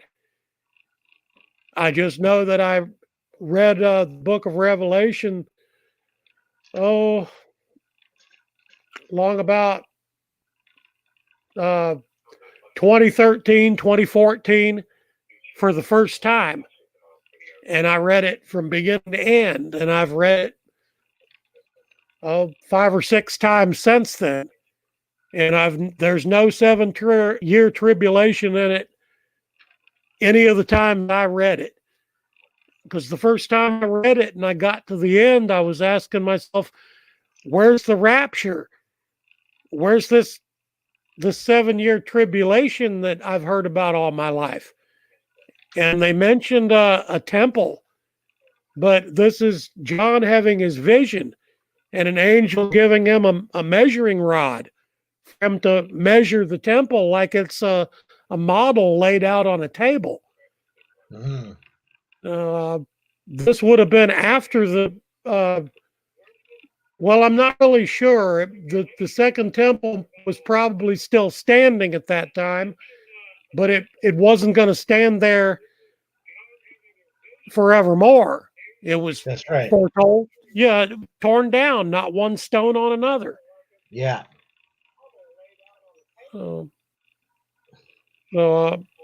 Sorry, my voice sounds different. I know it sounds different when I hear it played back to me than when I hear me saying it. I don't like the sound of my voice. I don't think, none of us do. Don't worry about it. None of us like the sound of our own voices. Don't worry about it. That's everyone's dilemma. Yeah. I don't hear that twang when I talk. When I talk, I don't hear it, but when it's played back, I hear it. That's why I never went into radio. So anyway, I've got a camera, but a webcam, but I haven't been able to make it work. And sorry you can't see me, but I got the mic working. So I'm in the same boat as you. In the new year, I'm gonna commit to getting a camera functioning as well. So, but as I said, I'll probably move this kind of talk over to my Facebook, and Splash and Full can help you navigate over to my Facebook, and I'll probably consider these conversations over there and keep the Greg Who Show on my YouTube channel. So it's just kind of reconfiguring things. But yeah, we can continue conversations like this, and especially now that you've pointed out, I will reread Revelation, because I am so convinced that 2 weeks ago. So this is, yeah, it's really stumping me that I can't find it. So Mhm. I will definitely get back to you and tell you what I discovered after rereading Revelation again myself. So yeah. Okay. All right. Well, it was nice talking to you, and I don't think is Mary Kay did. No, I think we lost her. So it was nice talking to you. Any more questions or comments? So the tree of life. So you don't know the tree of life, um, and the Kabbalists. The island points directly to. Oh, so yeah, you don't know what that means, but it was put there No, 60 years before the American Revolution. Wow. no, but it's definitely to do with the occult, Yeah. and that's another thing about um, oh magic and how we're taught to that there is no such thing, and then if you read in Exodus, it says the Pharaoh's wizard turned a staff into a snake. Yeah. And then we're taught, well, there's no such thing, ergo, this must be fictional because it cannot happen. Hmm. But we also believe that God spoke the universe into existence and that Christ died and was resurrected and that we will continue after we die, that the soul survives physical death. Yeah. So you can see uh, hopefully you can see the conflict going on there, where these secret societies, they know that it's real and they use it, but they don't want the masses to know about it. They keep their knowledge to themselves, and Yes. that makes me very angry. I don't like deceivers, and we are being Yeah. deceived. Yeah. You know? Yeah. I agree with that. Yeah. I guess I'm not angry about. As I said to you, I don't think I'm angry about Mm-hmm. it, but I think most people's eyes. I mean,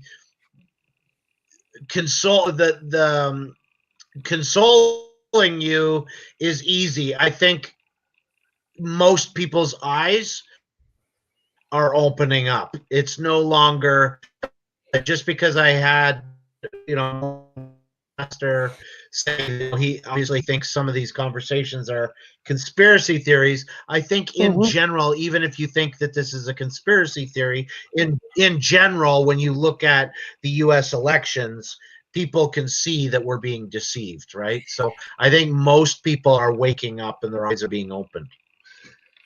A good indicator for that is the comments you read on YouTube, and they would seem to prove what you just said.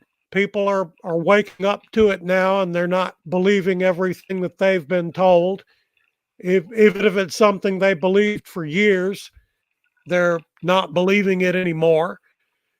Uh, I've been told all my life that Yeah. we're the richest country in the world, and the United States of America, and then when I researched it myself, found out we ran out of money in 1929, and we've just been running on credit ever since. Yeah. Yeah. Yeah. Yeah. Yeah. And it can't go Yeah. forever. Pretty much. Yeah. Yeah. Yeah. Yeah. No fun admitting that, but that's Did you it. did you see did you but did you also see that John F. When they were talking about releasing all the information about John F. K. Did you see that John F. K. created silver certificates instead of the gold standards? It was a silver certificate, and it was Kennedy did. based on gold that. Yeah, Mhm. John Kennedy. Yeah, and you Mhm. can still see these things online. Silver certificates. Hold on. I might even be able to pop one up here. Silver. I, I saw 'em. I saw 1 of them once when I was a kid. My brother had one. Is that you could Oh, there you go. whatever the face value of the bill was, you could redeem that for silver, and they don't make them anymore. Right. Mhm. Oh, Right. Lincoln, from what I've read, he wanted the greenback dollar to be a temporary wartime uh, currency because it was unconstitutional to have states could issue their own currency provided it was backed by gold or silver. But they did this to fund the Civil War, and he wanted these people to be paid back after the war was over. And neither of that Right. turned out to be the case. And then the part that really bothered me a lot was finding out that in order to finance World War II, there was nothing left to offer as collateral to the banks in Switzerland, except future generations of Americans. And that's why a birth certificate looks like a stock certificate. It's because that's what it is. And I've never done this myself, but I'm told that if you take the number from the birth certificate, you will find it listed on the New York Stock Exchange, and it will tell you how much you're worth. There was a YouTube video with a man who looked his up, and it said it was worth $3 million. And he said, this has got to be a mistake. I've never made that much money in my life.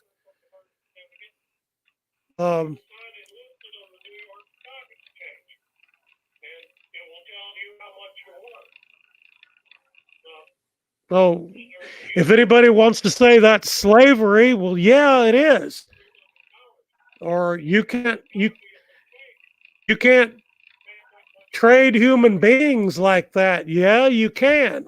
And well, human beings that aren't born yet, and if you go to the newspaper and look at the financial section, the part that says futures, that's you're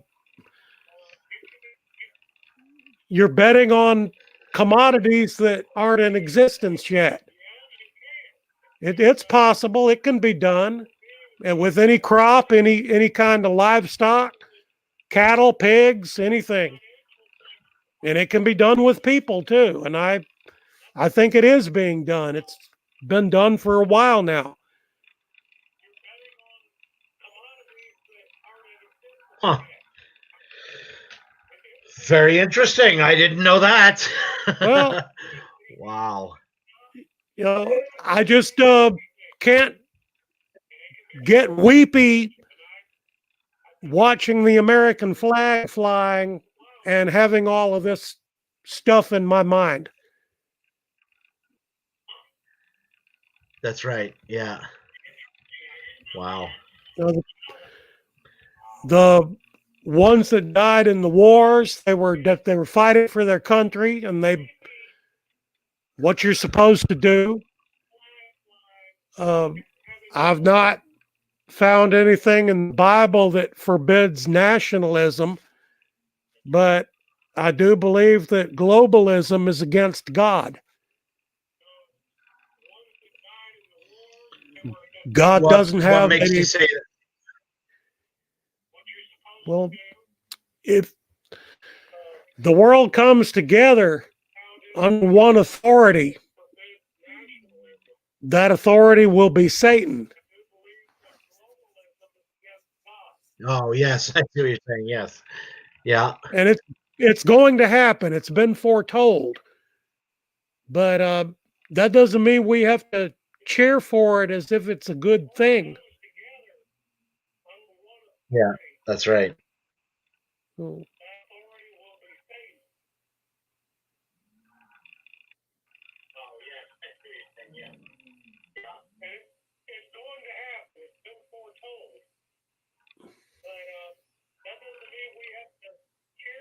Well, there's a huge delay, eh? yeah. I hate the sound of my voice being played back to me. All right. Yeah. Well, I think I should probably go now. It's been 3.5 hours, but thank you very much for coming on because it's probably been long overdue. And as I said, Paul can lead you over to my Facebook where we'll be able to continue these conversations in the future. Okay. Next time, maybe I can tell you about what happened to me that brought me into all this, and it might give you a better understanding of why it's important to me. And thank you for having Yes, I me would on like your that. show. Hmm. Yeah, no problem. And we'll have you on again. Thank you very much. Okay, you're welcome. And see you next week, hopefully. All right, take care. All right, bye. Yeah. Okay. Bye-bye.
Your love takes me higher.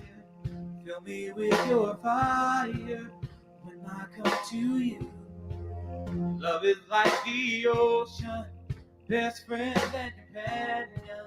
In all the world there is none who is like you.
part of the Christian mafia, man. What are you saying? There's some nepotism going on in Christianity? If I knew what it meant.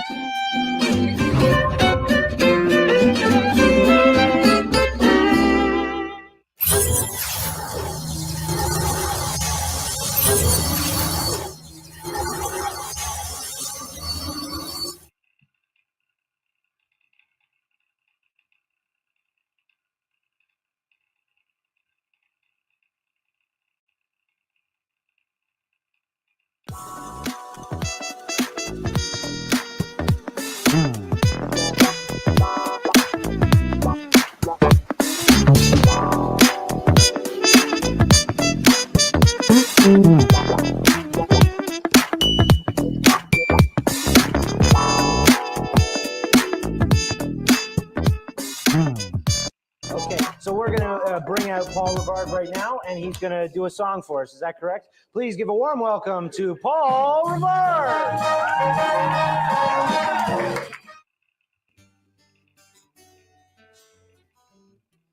This song's called He Is Real.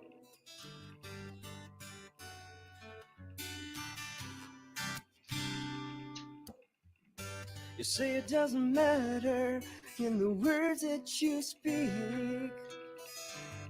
You say it's what's in your heart and what you believe.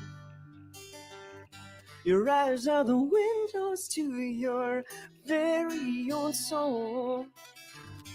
Look and find the peace inside, or if your blood has run cold, I'll tell you that it's time.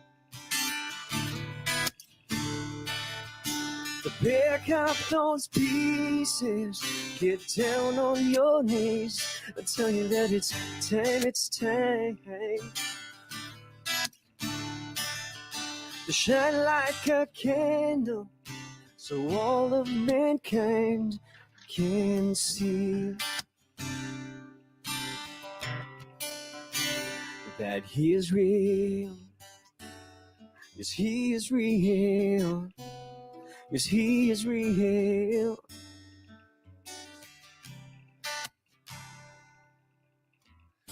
The world tries to tell you where you should go, and what you should wear, and who you should know. Your friends seem to guide you down the loneliest roads, but Jesus is the only true friend that you'll ever know. I'll tell you that it's time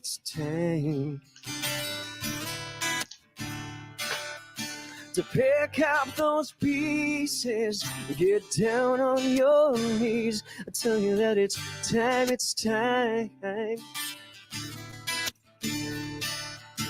shine like a candle, so all of mankind can see that He is real. Lord, you are real. Lord, you are real. Lord, He is real to me. Commercial.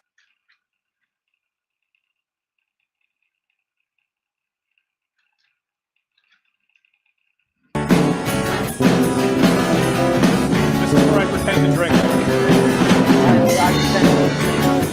This is my drink.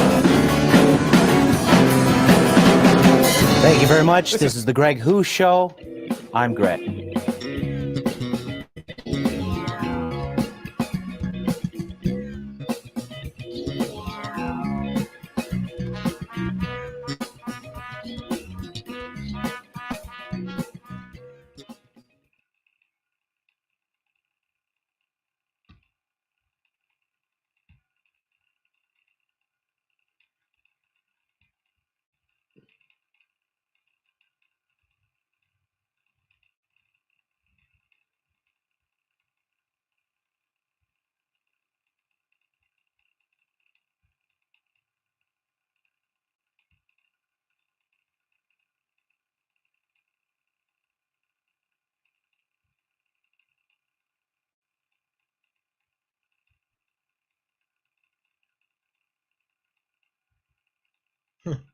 too, if you're still listening. I thought everyone would be gone by now. All right, I'm just gonna run the rest of the show here. Just let it run out to the end. So anyway, good night, guys. Yeah, I even while I was playing that, I was looking through Revelation, and I'm like, oh my gosh, they might be right. So that is very, very, very interesting. Very interesting, and I will be rereading Revelation. It's just Revelation, one revelation, pulling back the curtain to reveal Jesus is Lord. And I am finding it very interesting that I'm having a hard time finding what I was convinced was in here. And I'm wondering now, is it in Daniel that we read? I could have sworn that it was in here too. So you guys have pointed out something really interesting to me. So thank you for that. Okay, so here we go.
Yeah, sure.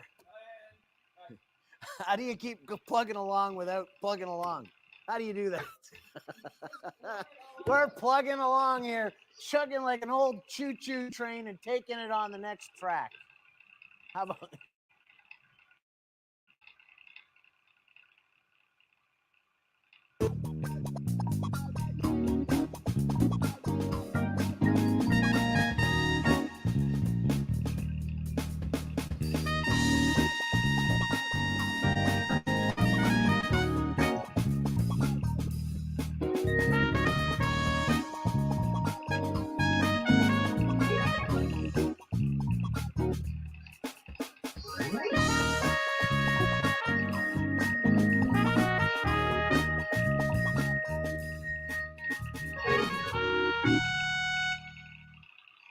yeah, sure. How do you keep plugging along without plugging along? How do you do that? We're plugging along here, chugging like an old choo-choo train and taking it on the next track.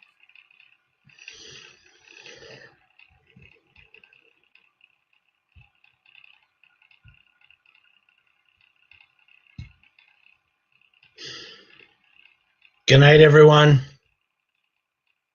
Good night. And may God bless. Is that you, Splashing Full? Are you still there? There's one person. Who is it? Just say hi.